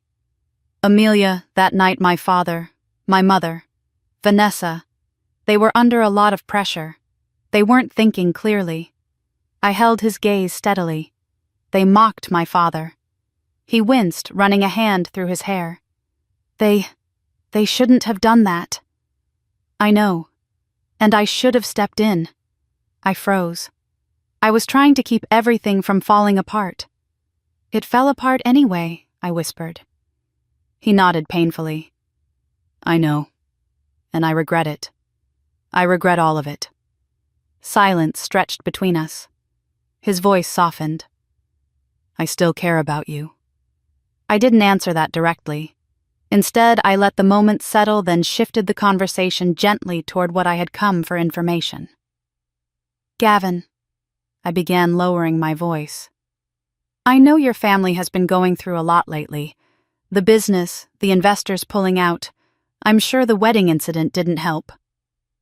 He sighed heavily, rubbing the bridge of his nose. You have no idea. My father is losing his mind. The board is restless, the finances are strained, and we had to cancel 2 major partnerships this week alone. He blames me for everything. My breath caught. Blames you, why? Because I couldn't keep you, he said, voice cracking. Because the wedding falling apart made us look unstable, vulnerable. Investors hate vulnerability. I swallowed slowly. Vulnerable was a good word. Vulnerable people made mistakes. Your father's business, I said lightly, wasn't it doing really well? His expression darkened. It was. Until recently. Something's been happening behind the scenes. Something big. My father hasn't slept in days. He keeps taking these private calls and disappearing into his study for hours. I don't even know what's going on anymore. A pulse of adrenaline raced through me. Something big. Private calls. Business strain. Investors pulling out. It was already happening, the early ripples of the truth my mother left behind. I kept my tone gentle. Have you asked him what's wrong? Gavin let out a short, bitter laugh. He doesn't tell me anything. Never has. I'm just the face he puts on brochures and charity boards. He keeps the real business buried somewhere I'm not allowed to see. I leaned forward slightly. Do you want to see? He blinked at me, startled by the question. I continued softly. You're his son. Don't you deserve to know what's going on, especially if it affects you? His gaze softened, vulnerable in a way I had never seen. Of course I want to know. But he'll never let me in. You saw that yourself. Yes, I whispered. I did. A long silence followed. A silence that opened a door. He looked at me again, confusion flickering in his eyes. Why does it matter to you? Why ask these questions? I offered a tired, wistful smile, because I'm trying to understand who you really are, and what you're up against. I spent so long thinking I knew this family. Maybe I didn't. It wasn't a lie, not technically. He looked deeply moved. Amelia, I wish things had been different. Before I could respond, footsteps echoed from the hallway. I stiffened instinctively. Elaine Blackwell entered the room, her expression tight as drawn wire. Her eyes landed on me with a practiced smile that didn't touch her eyes. Amelia, she said smoothly. I didn't expect to see you. I rose politely. Hello, Mrs. Blackwell. I just came to speak with Gavin. Her gaze skimmed over me like I was an item she was appraising. I see. Well, this is a surprise. Behind her came Marcus Blackwell, adjusting his cufflinks expression sharp and unreadable. His eyes zeroed in on me with something like irritation, or perhaps suspicion. "Miss Ford," he said with a cool nod. "Did we forget something at the venue?" "No," I replied calmly. "I just wanted closure." Marcus's jaw flexed. "Closure. Right." Elaine stepped beside him, touching his elbow lightly. "We're all trying to move forward, aren't we?" Gavin stood quickly. "She just came to talk, Mother." Elaine's smile tightened. "Of course." Marcus didn't smile at all. His gaze felt like a weight on the back of my neck. "We should talk privately," he said to Gavin, but his eyes stayed on me. The temperature in the room seemed to drop. I felt danger coil somewhere unseen. Gavin turned to me. "Amelia, could you wait here for a moment? I'll be right back." "Of course," I said softly. The three of them left the room. The moment they were gone, I exhaled shakily. I didn't have much time. The longer I stayed, the more likely they'd start asking questions I wasn't ready to answer. I looked around the room carefully. The Blackwells were wealthy, but they were also careless in their arrogance. Their study doors usually remained locked, but I remembered something. Something small. Something from weeks before the wedding. One evening, Gavin had shown me where they kept old photo albums tucked away in a side cabinet near the hall. That cabinet also sat beside a small control panel, one I had barely noticed at the time. The home's internal network hub. My heart raced. Olivia had given me a small encrypted scanner, something simple, innocuous, disguised as a pen. If I could plug it into the control panel's port, it could map the device names on the household network. If Marcus kept any files or calls synced to in-house servers, we could track them. I stood slowly listening for footsteps. None. I moved down the hallway, the click of my heels muffled by the thick carpet. I reached the cabinet, crouched down, and slipped the panel open. There it was, a small network port. I slid Olivia's device into the slot and watched it blink faintly. Seconds passed. Footsteps approached from deeper in the house. My pulse spiked. The tiny light flashed green. Downloaded. I pulled the device free and slipped it into my pocket just as a figure appeared at the end of the hall. Vanessa. Her arms were crossed, her eyes narrowed. "Well, well," she said, smirking. "Look who crawled back." I straightened, forcing a slow breath. "Hello, Vanessa." She tilted her head, sizing me up. "You think you can just waltz in here after humiliating my family?" I think I said calmly, "That what happened humiliated me too." She scoffed. "Please. You're the one who caused the scene." I didn't respond. There was no point. Vanessa thrived on reaction. "Well," she continued, her voice dripping condescension, "don't get too comfortable. My mother doesn't want you here, and my father thinks you came to make trouble." I lifted an eyebrow. "Then why did Gavin let me in?" Her jaw tightened. "Exactly." Before she could respond, Marcus's voice boomed from down the hall. "Amelia." I turned. He approached with a stiff smile. "We've had our discussion. Gavin will walk you out." The dismissal was clear, but something in his eyes, a flicker of unease, a tension he couldn't hide, told me he suspected nothing yet. They all believed I had come for closure, for pity, for scraps of emotional mercy. Instead, I was leaving with something far more valuable. Gavin emerged behind him, looking conflicted. "Can I walk you to your car?" I nodded. We stepped outside. The air smelled of damp stone and clipped hedges. Before I could speak, Gavin touched my arm lightly. "Amelia," he whispered, "I don't know what's going to happen next, but please be careful." His concern was real, but his loyalty would never belong to me. I pulled my arm gently away. "Goodbye, Gavin." He looked devastated, but he didn't follow me. I walked to my car with steady steps, slid inside, closed the door, and only then let out the breath I'd been holding. In my pocket, Olivia's scanner pressed against my thigh. Evidence. Access. Entry points. Weaknesses. Everything we needed to go further. I started the engine. For the first time since the wedding fell apart, a fierce, unshakable certainty filled me. This wasn't the end. It was the first strike. The Blackwells had no idea what was coming, and neither did I. Not yet.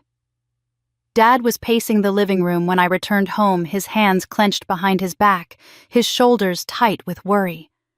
The moment he heard the front door open, he rushed toward me, eyes scanning for any sign I'd been hurt or followed. "You're early," he said sharply, though relief softened the edges of his tone. "Did something happen? Did they—" "I'm fine," I said gently, closing the door behind me. "I did what I needed to do." Olivia stepped in from the hallway, arms crossed, waiting. "Well," I reached into my coat pocket and placed the small encrypted scanner on the table between us. "I got it," I said. Dad let out a shaky breath and sank onto the sofa as though the air had been knocked out of him. Olivia's eyebrows lifted with impressed approval. "I knew you could," she said quietly. I sat beside Dad. Marcus and Elaine didn't suspect anything. Vanessa was Vanessa. Gavin looked lost. "But I got what we needed," good, Olivia said. "Then we keep moving before the window closes."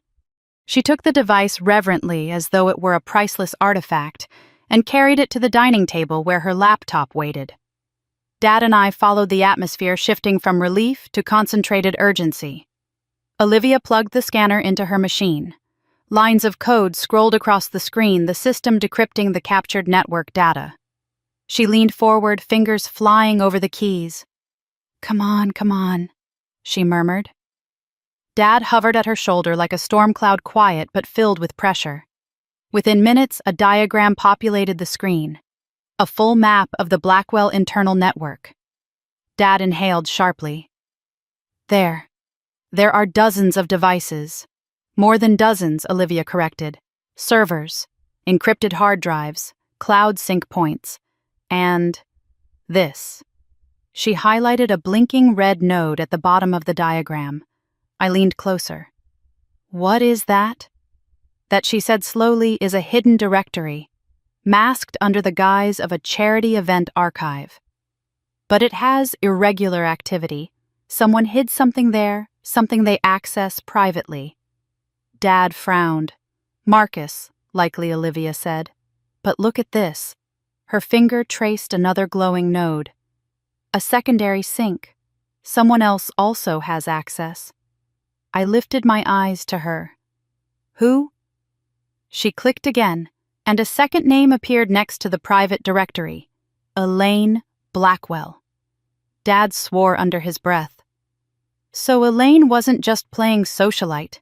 She was safeguarding something so important she needed private access separate from her husband.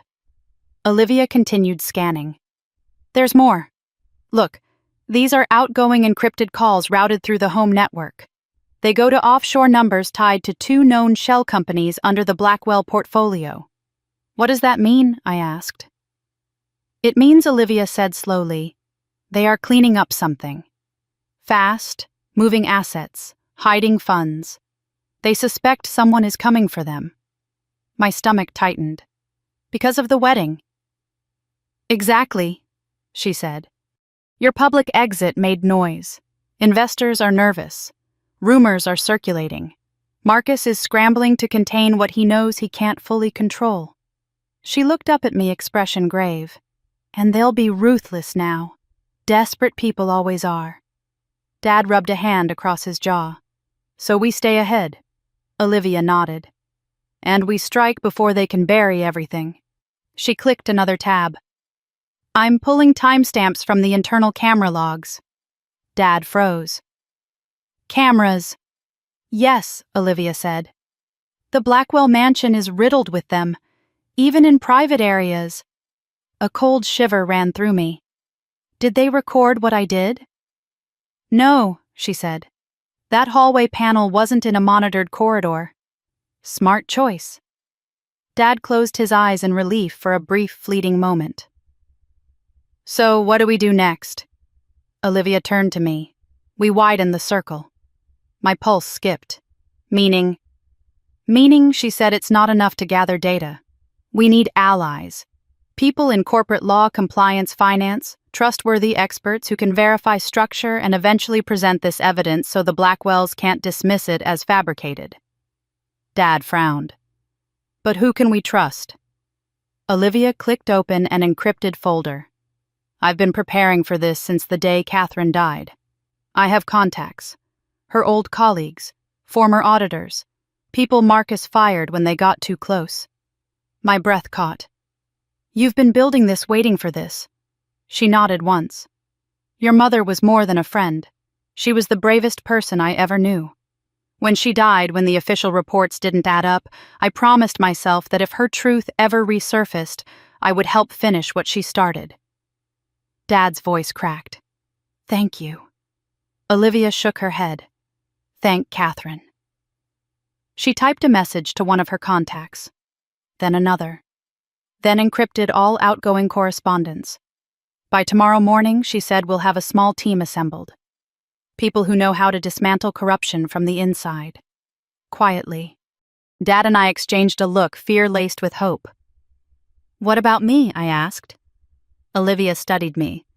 We need you to keep doing exactly what you're doing, acting normal, staying calm, staying in contact with Gavin. I stiffened. Why him? Because he's the weak link, she said bluntly. He's lost, conflicted. He suspects his father is hiding something. He will eventually start asking questions. When he does, he'll come to you. Dad bristled. I don't want her anywhere near him. But Olivia raised a hand. Henry, Gavin is not his father. He's a pawn, and pawns topple kings. She turned back to me. If he trusts you, he may reveal something unintentionally, where Marcus is the most stressed, what meetings he's hiding, who's contacting him. Gavin has access to the emotional cracks.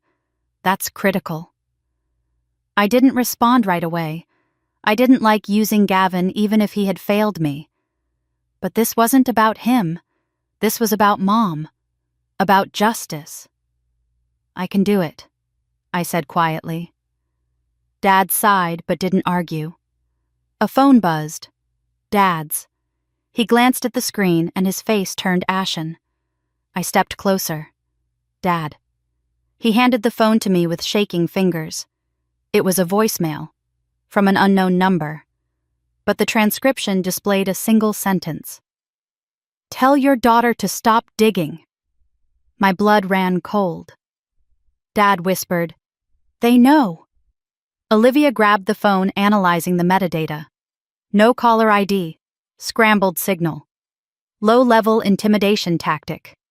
She looked up sharply. This means you were right. They suspect something. Not necessarily about the evidence, but about your return. My hands trembled.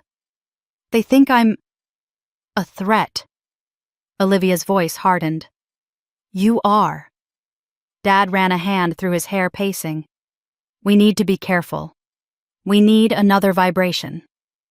This time, it was my phone. A text from Gavin. Can we talk? It's important. Olivia looked over my shoulder. Here it comes. Dad frowned. What does he want? I shook my head slowly. I don't know. Olivia stepped back, thinking. This is the moment. If Gavin is reaching out on his own, something inside that house is unraveling faster than Marcus can control. Dad snapped. He might be being used. Yes, Olivia said, but that's why we proceed intelligently. Amelia will not go alone. I looked between them. How do we handle this? Olivia took a slow breath. Respond with something neutral, open-ended, something that doesn't show fear or suspicion. I typed, Of course. What's going on? His reply came instantly. It's not safe to text. Can you meet me somewhere? My pulse hammered. Dad grabbed the phone. Absolutely not. We hear him out, Olivia said. Dad stared at her, incredulous. He could be bait. He could, she said calmly, or he could be the one person closest to Marcus's weak points. Information is power, and right now Amelia has more leverage than she realizes. I swallowed. Where does he want to meet? Another message arrived. Down by the marina. In 20 minutes. Please. Dad shook his head violently. We are not letting her go. Olivia stepped closer, her voice low and firm. Henry let me go with her. I'll stay out of sight. If anything feels wrong, I pull her out. Dad looked torn between fear and fury. Or, Olivia added gently, we send a message back that Amelia is frightened, panicking, hiding. Do you want Marcus to know she's scared? Dad closed his eyes. Then finally nodded. I typed, okay, I'm coming. Dad placed both hands on my shoulders. If anything feels wrong, anything you walk away, promise me. I promise, I whispered. Olivia grabbed her coat. Let's move. We left in 2 separate cars, mine in front, Olivia's shadowing closely behind.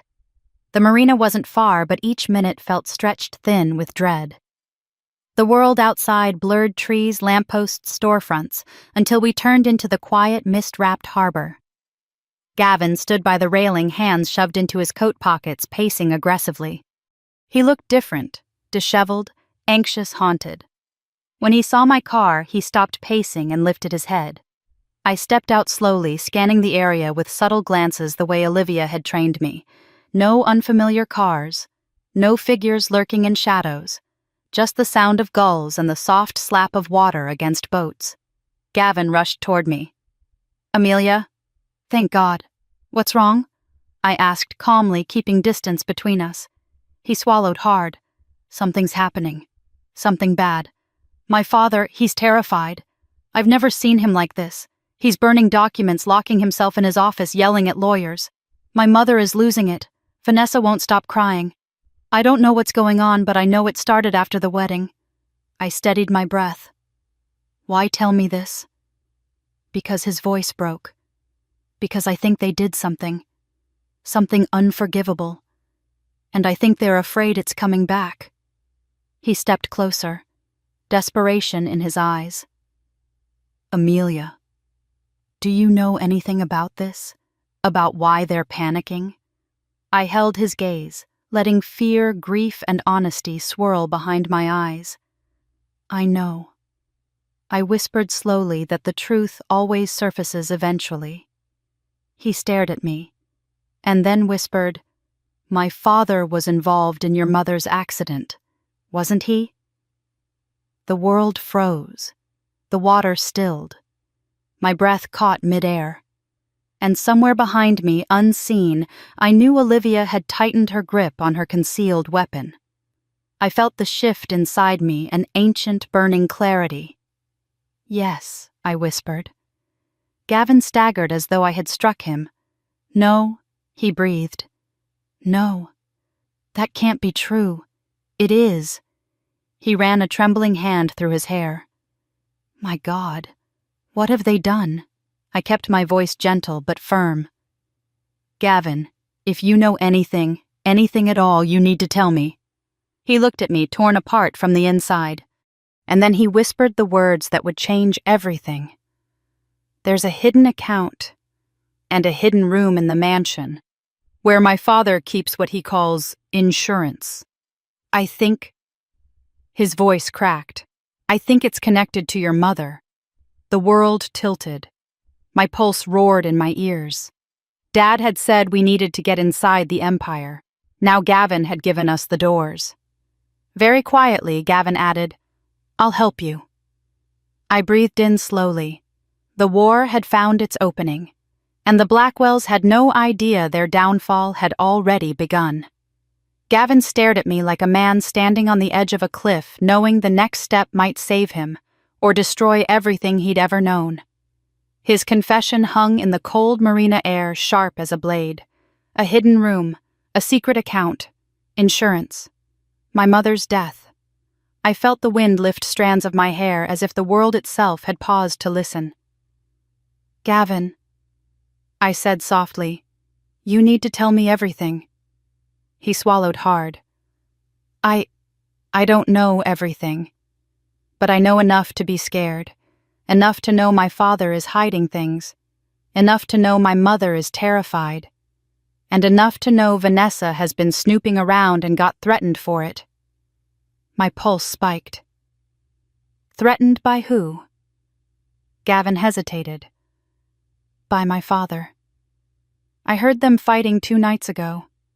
He told her to stay out of what doesn't concern her, or she'd regret it. Olivia's shadow shifted behind the boat shed where she was hidden, listening to every word. "And the hidden room?" I asked, steadying my breath. Gavin exhaled shakily, running a hand through his hair. "It's in his study, behind a wall panel. I never knew about it until I accidentally saw him come out of it last year." He was pale, like he'd seen a ghost. My heart clenched. "What does he keep in there?" I whispered. He shook his head.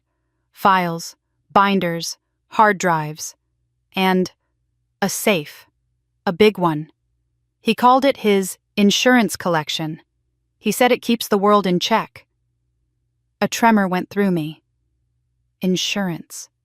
My mother had used the same word. Gavin stepped closer. "Amelia, I think whatever's in that room might explain everything. About the business, about my father, maybe even about your mother."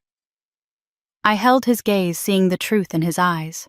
Fear, guilt, desperation, and something else. A plea. "I don't want to be like him," he whispered.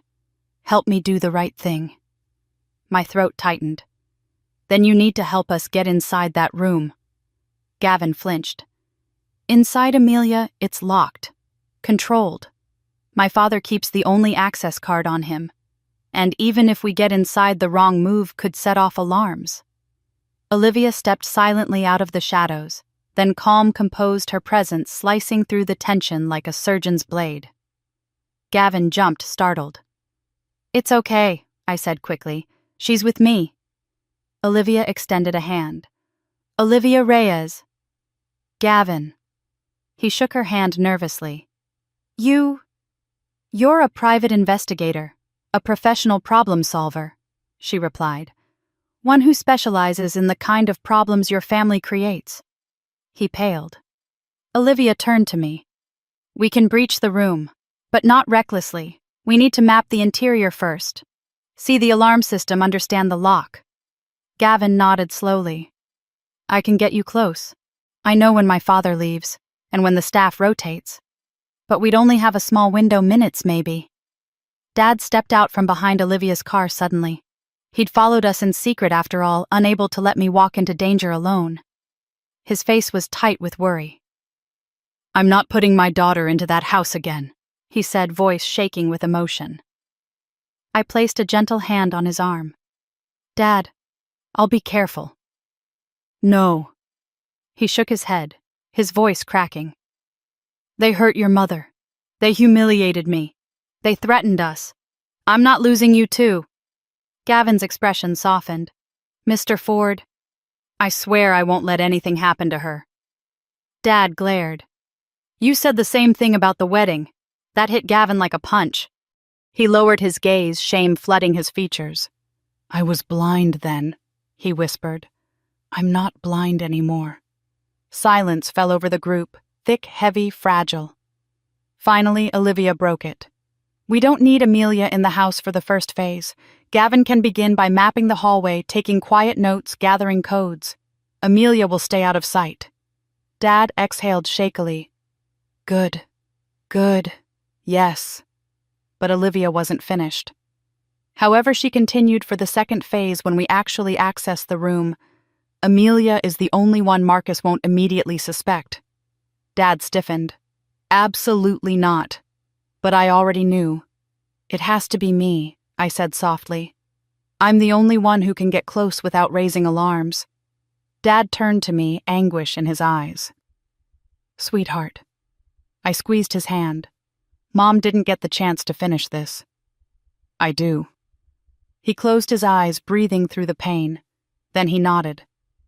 Gavin cleared his throat. I can get you in tomorrow. My father is meeting investors at the downtown club in the afternoon. He always leaves for at least 2 hours. That's your window. Olivia pulled out her notebook. We'll need a layout of the study, the security pattern, where the panel is, where the safe is. Gavin nodded. I can draw it. He knelt beside the bench and sketched quickly, his hands shaking. Olivia watched with hawk-like attention. Dad paced behind us, muttering prayers under his breath. Once the sketch was finished, Olivia leaned over it. Good, she said. The panel is old, I can bypass it. But the safe? It's biometric, Gavin said. Palm print. Olivia cursed softly. Then we'll need something of Marcus's. An imprint. Or at least a workaround. Dad rubbed his face. This is insane. Yes, Olivia said calmly, but necessary. There was no turning back now. After Gavin left the marina, Olivia and Dad drove behind me the entire way home, hovering like shields. Inside the house, we regrouped at the dining table again. Olivia opened the stolen network map. We need to pinpoint which files Marcus has hidden. The USB from your mother was a treasure trove, but I suspect Marcus keeps the rest, the files he stole from her, maybe even the risk logs she created before she died. Dad paled. You think he kept them? Marcus keeps evidence, Olivia said. Not to expose others, but to protect himself. Leverage, control, insurance.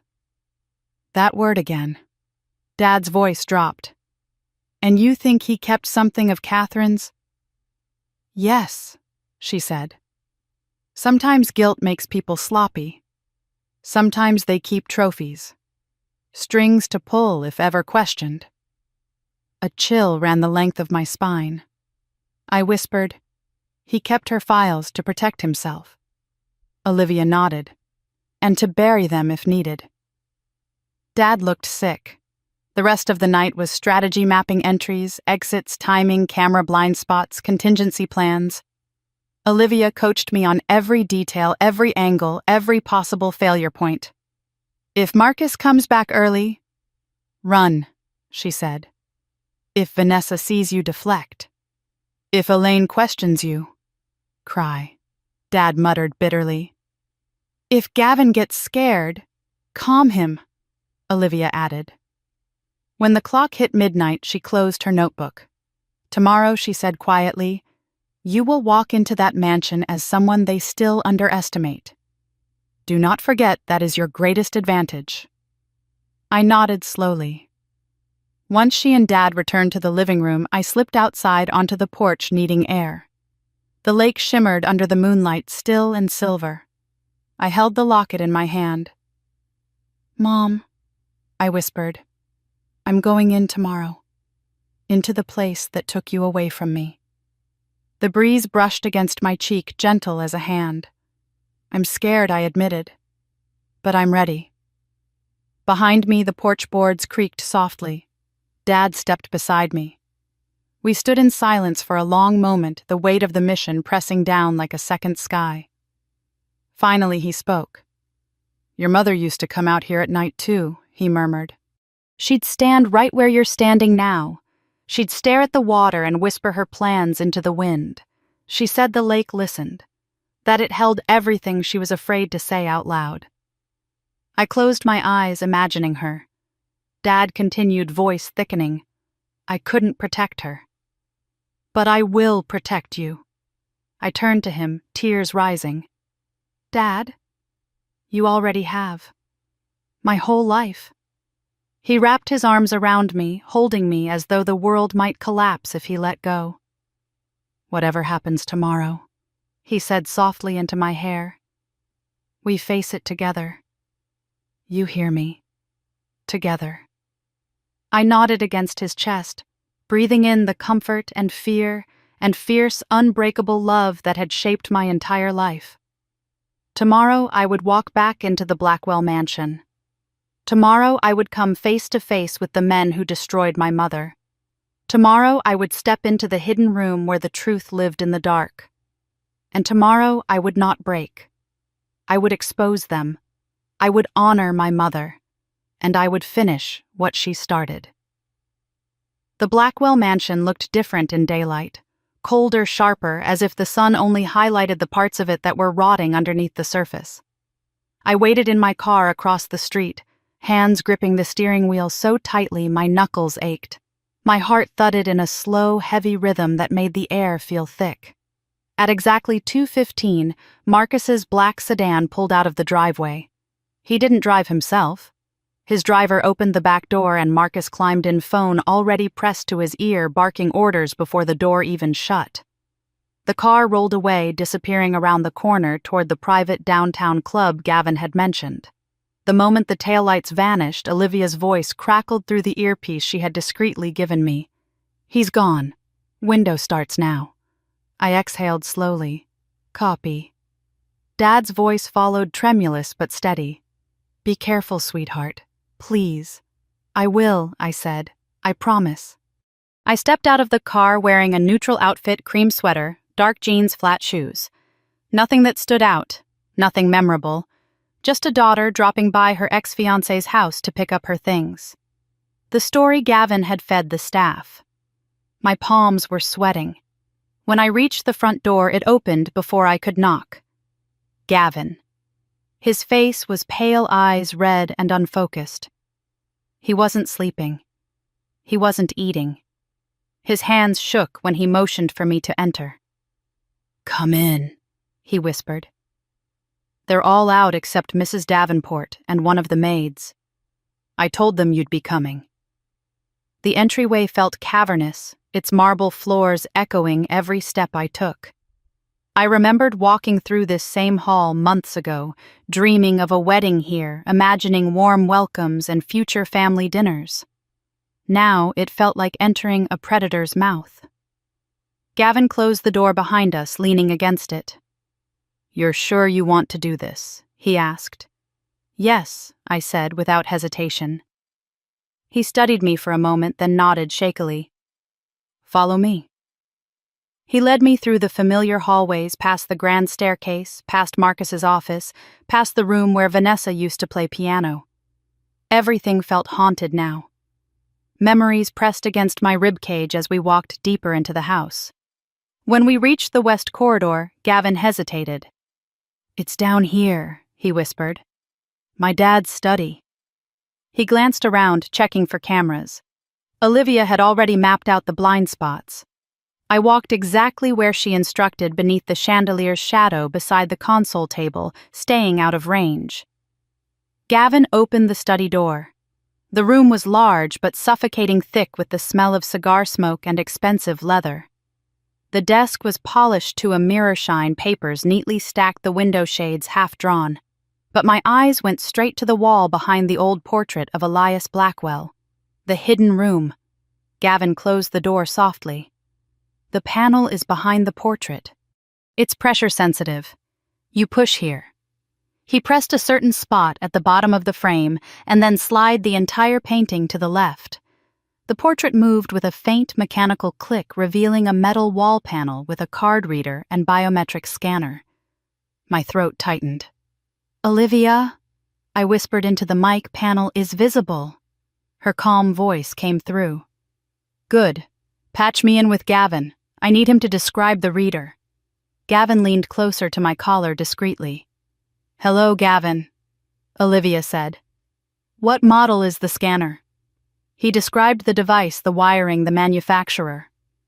Olivia muttered under her breath. Rapid calculating, then spoke. Exactly what I hoped. "Amelia, the bypass tool. I gave you, take it out." I reached into my back pocket and pulled out a small device that looked like a thumb drive fused with a metal clamp. "Attach it to the scanner's bottom plate," she ordered. "It'll override the palm recognition for 45 seconds. No more." My pulse climbed into my throat. "Okay." My hands trembled, but I did as she said. The device clicked into place. The scanner beeped once, then again. A soft electronic whir vibrated behind the wall. Gavin inhaled sharply. "It's unlocking." Olivia's voice hardened. "Move. Now." The metal panel slid open silently, revealing another door steel-thick, ominous. This one wasn't electronic. It was old-school, a manual lock, antique but solid. "That's what he uses when he doesn't trust technology," Gavin whispered. I turned the handle. It opened. Cold air flowed out like the room exhaled after years of holding its breath. Gavin stepped back, eyes wide. I've never been inside. Ever. I lifted my chin and entered. The hidden room was smaller than I expected. Narrow, dimly lit, lined entirely with shelves filled with black binders and labeled portfolios. Dozens of them. Maybe more. A desk sat in the center with neatly arranged hard drives, USBs, envelopes sealed with wax. And in the far corner, a massive safe. My pulse stuttered. Amelia Olivia murmured in my ear, "Describe what you're seeing." Files, records, hard drives, more than we thought. Gavin stood behind me, swallowing hard. He kept everything. Olivia exhaled slowly. "Start with the binders. Look for anything marked with the charity subsidiary. That's where your mother worked." I moved to the shelves, scanning labels. Property transfers, expense reports, offshore accounts, employee compliance, charity, oversight, division. My heart lurched. I pulled out the charity binder. Inside were spreadsheets, financial logs, internal memos. Olivia guided me on what to photograph: every suspicious transfer, every project Mom had flagged before her death. Then I found it. A memo written by my mother, and handwritten notes beside it. Marcus's handwriting. "Kill project. Remove risk." She knows too much.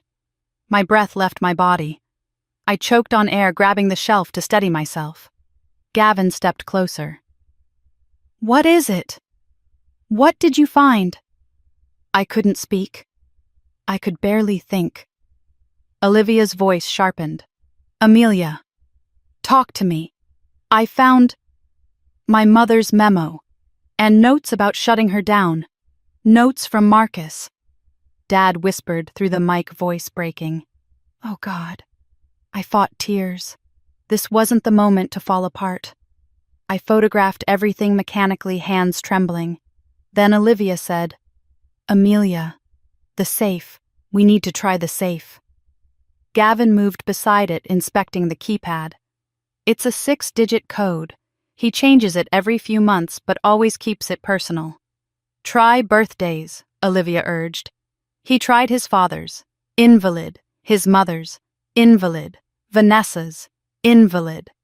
I stared at the keypad, mind racing. "Try the anniversary date," I whispered. He punched it in. The safe clicked. My heart stopped. "You did it," Olivia breathed.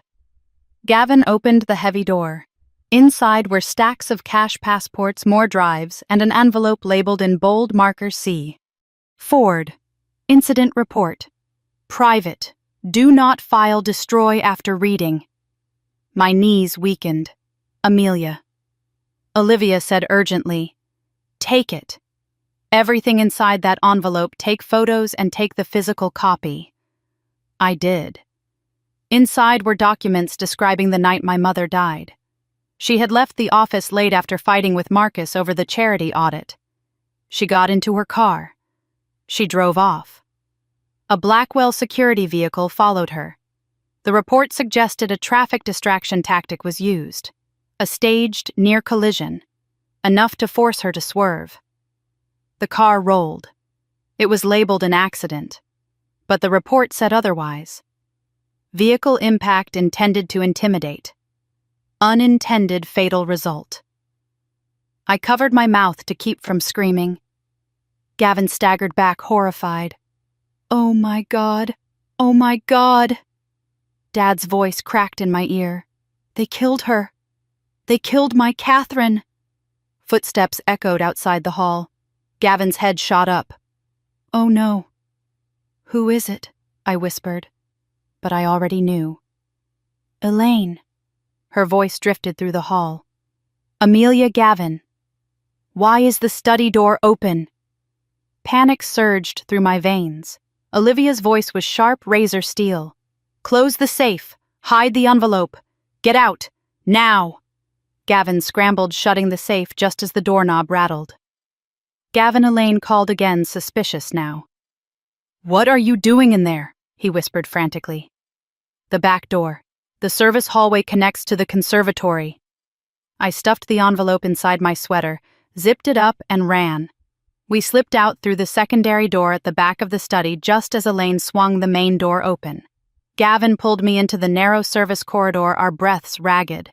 Olivia whispered, "Left, down the stairs, out through the side garden." We moved like ghosts. At the bottom of the stairs, Gavin caught my arm. "Promise me," he whispered urgently, "you won't face him alone." My throat tightened.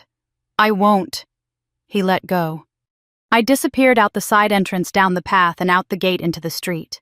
Only when I reached my car did I let the sob burst free. Dad and Olivia pulled up seconds later. Dad ran to me, gathering me into his arms, his chest shaking. "What happened? Are you hurt? Amelia?" I shook my head violently. "Dad, they killed her. They killed Mom." He froze. His breath hitched, then his face crumpled. Olivia stepped forward slowly. "We have proof now. Hard proof." I clutched the envelope to my chest. He murdered her, Olivia. It was planned. They covered it up. He killed her. Olivia's eyes hardened, cold and lethal. "Then this is no longer just exposure," she said. "This is takedown." Dad lifted his head, voice trembling with fury. "We end him." The air around us felt electric, charged, unbreakable. For years, Marcus had held the world in his fist, but now we held the reason it would all collapse. Tomorrow the war would begin. And this time, I wasn't the one who should be afraid. Dad sat hunched over the dining table long after the sun had risen, the envelope spread open between his trembling hands. I had never seen him look so hollow, so stripped of breath. His eyes tracked each line of the report again and again, as if rereading it might somehow soften the truth it carried. "They chased her," he whispered hoarsely. "They chased her off the road." I sat beside him close enough to feel the tremor in his body. My chest felt tight with a grief so sharp I thought it might cleave me in two. "They didn't mean to kill her," I said quietly, repeating the words from the report. "But they meant to silence her." Dad shook his head slowly. "Intent doesn't matter. They destroyed her life. They destroyed ours." And Marcus walked away clean. Not anymore, I thought. Olivia paced the kitchen, her jaw locked, her mind racing. She had been awake all night, analyzing the contents of the envelope, cross-checking files, digging deeper into the Blackwell network. Her laptop was open on the counter screens, filled with financial webs and offshore accounts. "We have enough to expose him publicly," she said finally. "But public exposure alone won't break him completely. He has backup networks, contingency funds, people on his payroll who will fight to keep him afloat." I rubbed my temples. "So what do we do?" "We hit him from every side," she replied. "Financially, legally, socially, and internally." Dad looked up. "Internally," Olivia nodded. "Marcus's power isn't just in his wealth. It's in the loyalty or fear of the people who surround him. If we crack that foundation, the rest will fall." I exhaled slowly. "We start with the charity division." "Yes," she said. "Your mother's division. The same place where she uncovered the fraud. The same place Marcus buried everything." Dad's voice hardened. "It's poetic." Olivia continued. "The charity funds were funneled into offshore accounts Marcus controlled. Thousands of employees, donors, and beneficiaries were unknowingly defrauded. If this information goes public, the fallout will be massive. Lawsuits, criminal charges, investors fleeing. The board will have no choice but to remove him." Dad squeezed my hand. "And that's only the beginning." A phone buzzed on the table. Gavin. My pulse stumbled. He had been terrified after what happened yesterday. We hadn't heard from him since. The message preview read, We need to meet. My father knows someone was in the study. He's furious. I swallowed hard and opened the full text. He suspects you. You need to be careful. Dad snatched the phone from my hand. You're not meeting him. But Olivia raised a hand. We need information. Gavin is our only connection inside that house. Dad glared. He's also Marcus's son. And he hates what his father is becoming, she countered. He showed us the way into the hidden room. Without him, we'd still be in the dark. Dad muttered under his breath, torn between fear and resentment. I typed back, where Gavin replied instantly. The old conservatory, half an hour. Please. I stood up. I'll go. Dad's chair scraped violently across the floor. No, Amelia, listen to me. But Olivia stepped between us. Henry, if Marcus knows someone entered the study, he'll try to patch every hole. Destroy files, hide assets, transfer accounts. Before we can act. Dad's jaw clenched. He looked at me, then at the envelope, then at the floor. You go, he said finally. But Olivia goes with you. I nodded. 20 minutes later, I stood at the edge of the old conservatory behind the Blackwell estate, heart pounding as I pushed open the rusted door. The glass walls were cracked, the air heavy with the smell of damp soil and forgotten orchids. Sunlight filtered through broken panes, scattering shards of gold across the floor. Gavin was already there. He looked worse than before, dark circles under his eyes, a split lip, a bruise forming on his cheekbone. My stomach twisted. What happened to you? He shook his head quickly. Nothing. Doesn't matter. His voice was thin, frayed. Listen. You need to know. My father, he's not himself. He's unraveling. He's in full lockdown mode. He fired half the staff this morning. He's calling emergency meetings. He's tearing apart his office.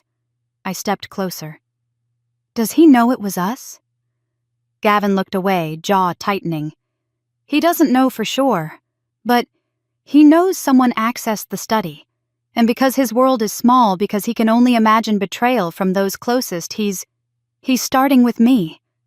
My breath hitched. Did he hurt you? Gavin gave a hollow laugh. He hurt my whole life. For a moment, he looked like a lost child. Then the pain in his expression hardened into anger. He confronted me last night, asked if I'd been sneaking around, asked if I'd let you in, asked if I was conspiring with you. His voice cracked. He said he should have sent me away to military school when he had the chance. I clenched my fists. Gavin, no. He raised a hand sharply. Don't apologize. This isn't your fault. This is who he is. Tears stung his eyes, but he blinked them back. He took a shaky breath. Amelia, whatever you found in that room, whatever you take public, you have to be ready. My father will burn the world down before he lets anyone destroy him. I know, I whispered. He stepped closer, voice lowering. There's more. He's preparing to move assets out of the country. He called with his finance team about opening channels in Luxembourg and the Cayman network. He's liquidating everything not nailed down. Olivia, hidden behind a line of overgrown ferns, whispered sharply in my earpiece. This is it. This is the pressure we needed. Gavin kept talking, unaware of her presence. And he's watching you, Amelia. He has someone following you. He thinks you still have influence over me. My blood chilled. Are you serious? Gavin nodded. I overheard him on the phone with a security consultant. He said your name. Twice. Olivia whispered, We'll deal with the tail. Stay calm. Gavin stepped back, running a hand through his hair. I don't know how much longer I can stay in that house, he said, voice breaking. I don't know how much more of him I can take. I touched his arm gently. Gavin, thank you. You've already risked everything. He looked up at me, then really looked at me, and for the first time I saw the depth of his guilt. I should have stood up for you at the wedding, he whispered. I should have defended your father. I should have stopped them. I shook my head. We can't change the past.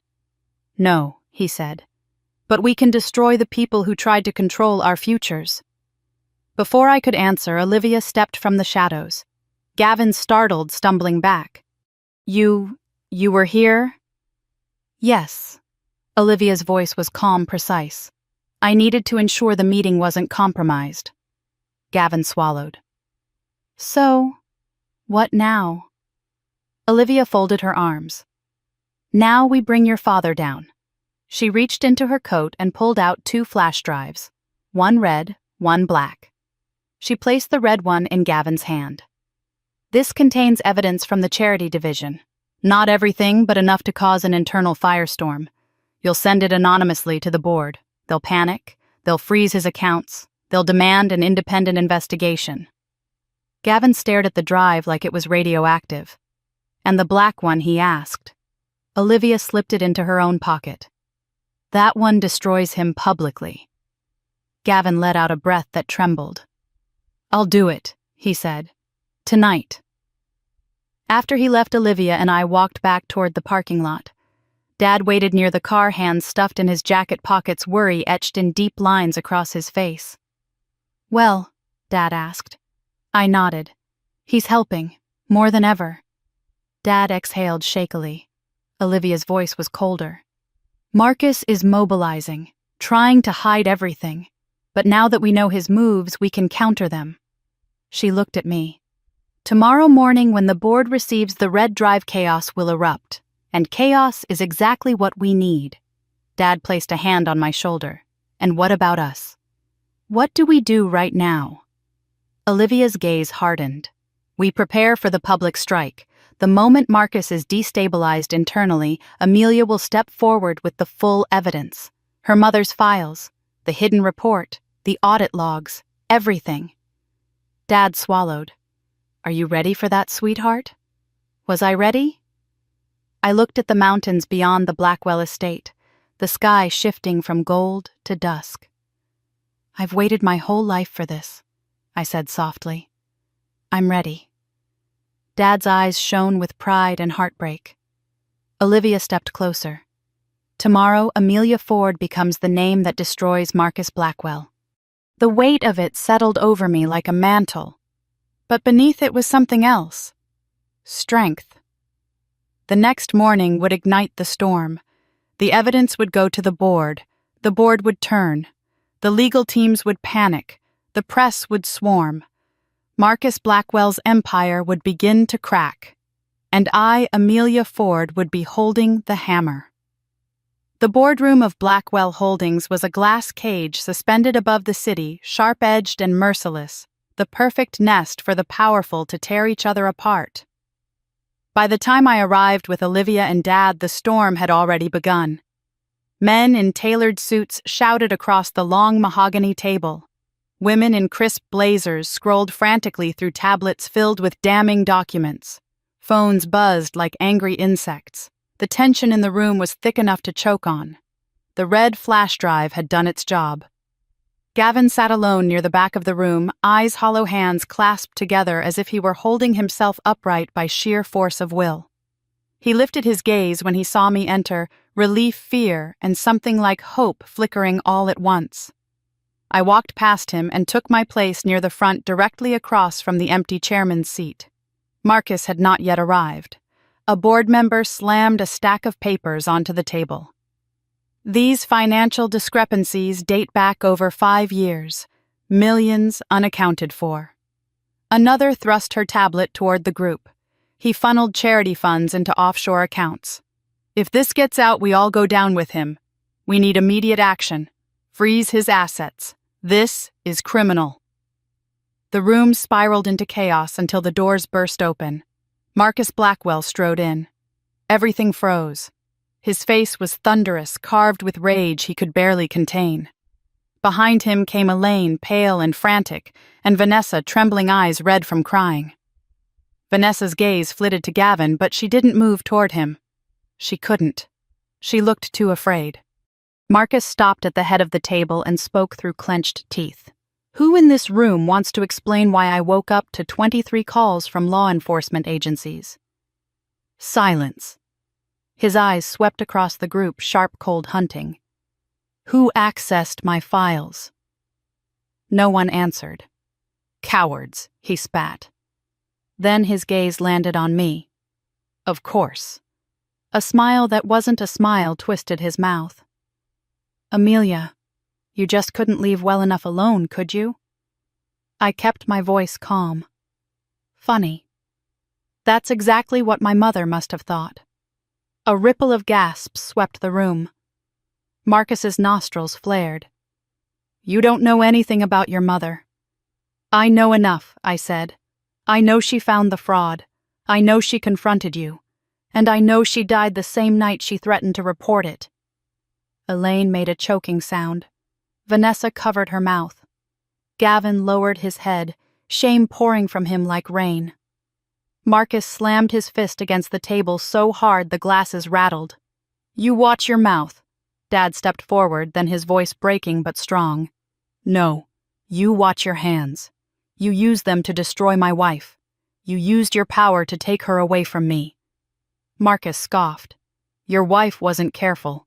She put herself in harm's way. Olivia's voice sliced through the room.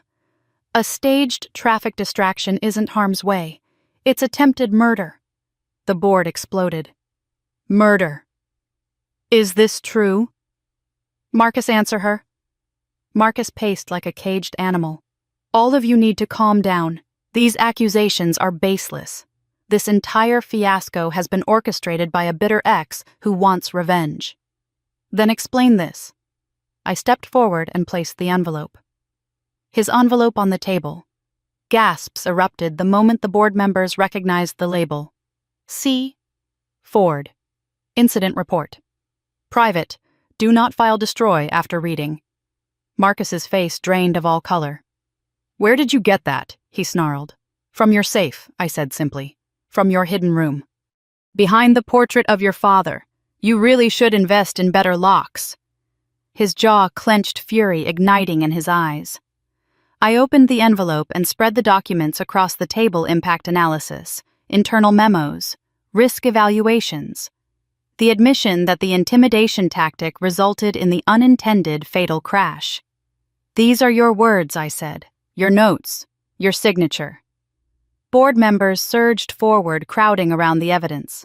A woman near the center covered her mouth. This could put the entire company under investigation. Another shook his head in disbelief. Marcus, you lied to us. You lied to all of us. Marcus slammed both hands onto the table and shouted, This is taken out of context. It's taken from your own files, Olivia said coolly. Marcus wheeled on Gavin, then eyes bloodshot. You did this. Gavin stood slowly, trembling but resolute. No, father. You did this to yourself. The room erupted again. Board members shouting, phones dialing lawyers, someone yelling to call an emergency vote. Marcus lunged toward Gavin, but two board members stepped between them. Dad moved instinctively in front of me. And then loudly enough to silence the room, one of the senior board members spoke. I call for an immediate vote to remove Marcus Blackwell as CEO of Blackwell Holdings. The room fell dead silent. Marcus stared at them, stunned. You can't, he whispered. I am this company. No, the board member said, you are what's destroying it. The vote was swift, hands raised, one after another, all but two. Marcus stared in disbelief as the final hand lifted. You're out, the board member said. Effective immediately. Elaine let out a strangled sob. Vanessa collapsed back into her chair. Gavin closed his eyes, tears leaking out despite his efforts to hold them in. Marcus staggered backward, blinking as if the room had tilted beneath him. You're making a mistake, he hissed. A catastrophic mistake. You'll regret this. No, I said quietly. The only mistake was thinking no one would ever challenge you. Marcus's lip curled. You think you've won. You haven't seen what I can. Security. Two guards stepped forward. For a moment, Marcus looked like he might attack them, but his shoulders slumped. His arrogance drained, his reign shattered. He allowed them to escort him out, but not before turning back to me with eyes filled with venom. This isn't over. I met his glare, unwavering. For you, it is. The doors shut behind him. The board exhaled collectively. Gavin collapsed into a chair and buried his face in his hands. Dad squeezed my shoulders, tears streaking down his cheeks. Your mother would be so proud. And then something unexpected happened.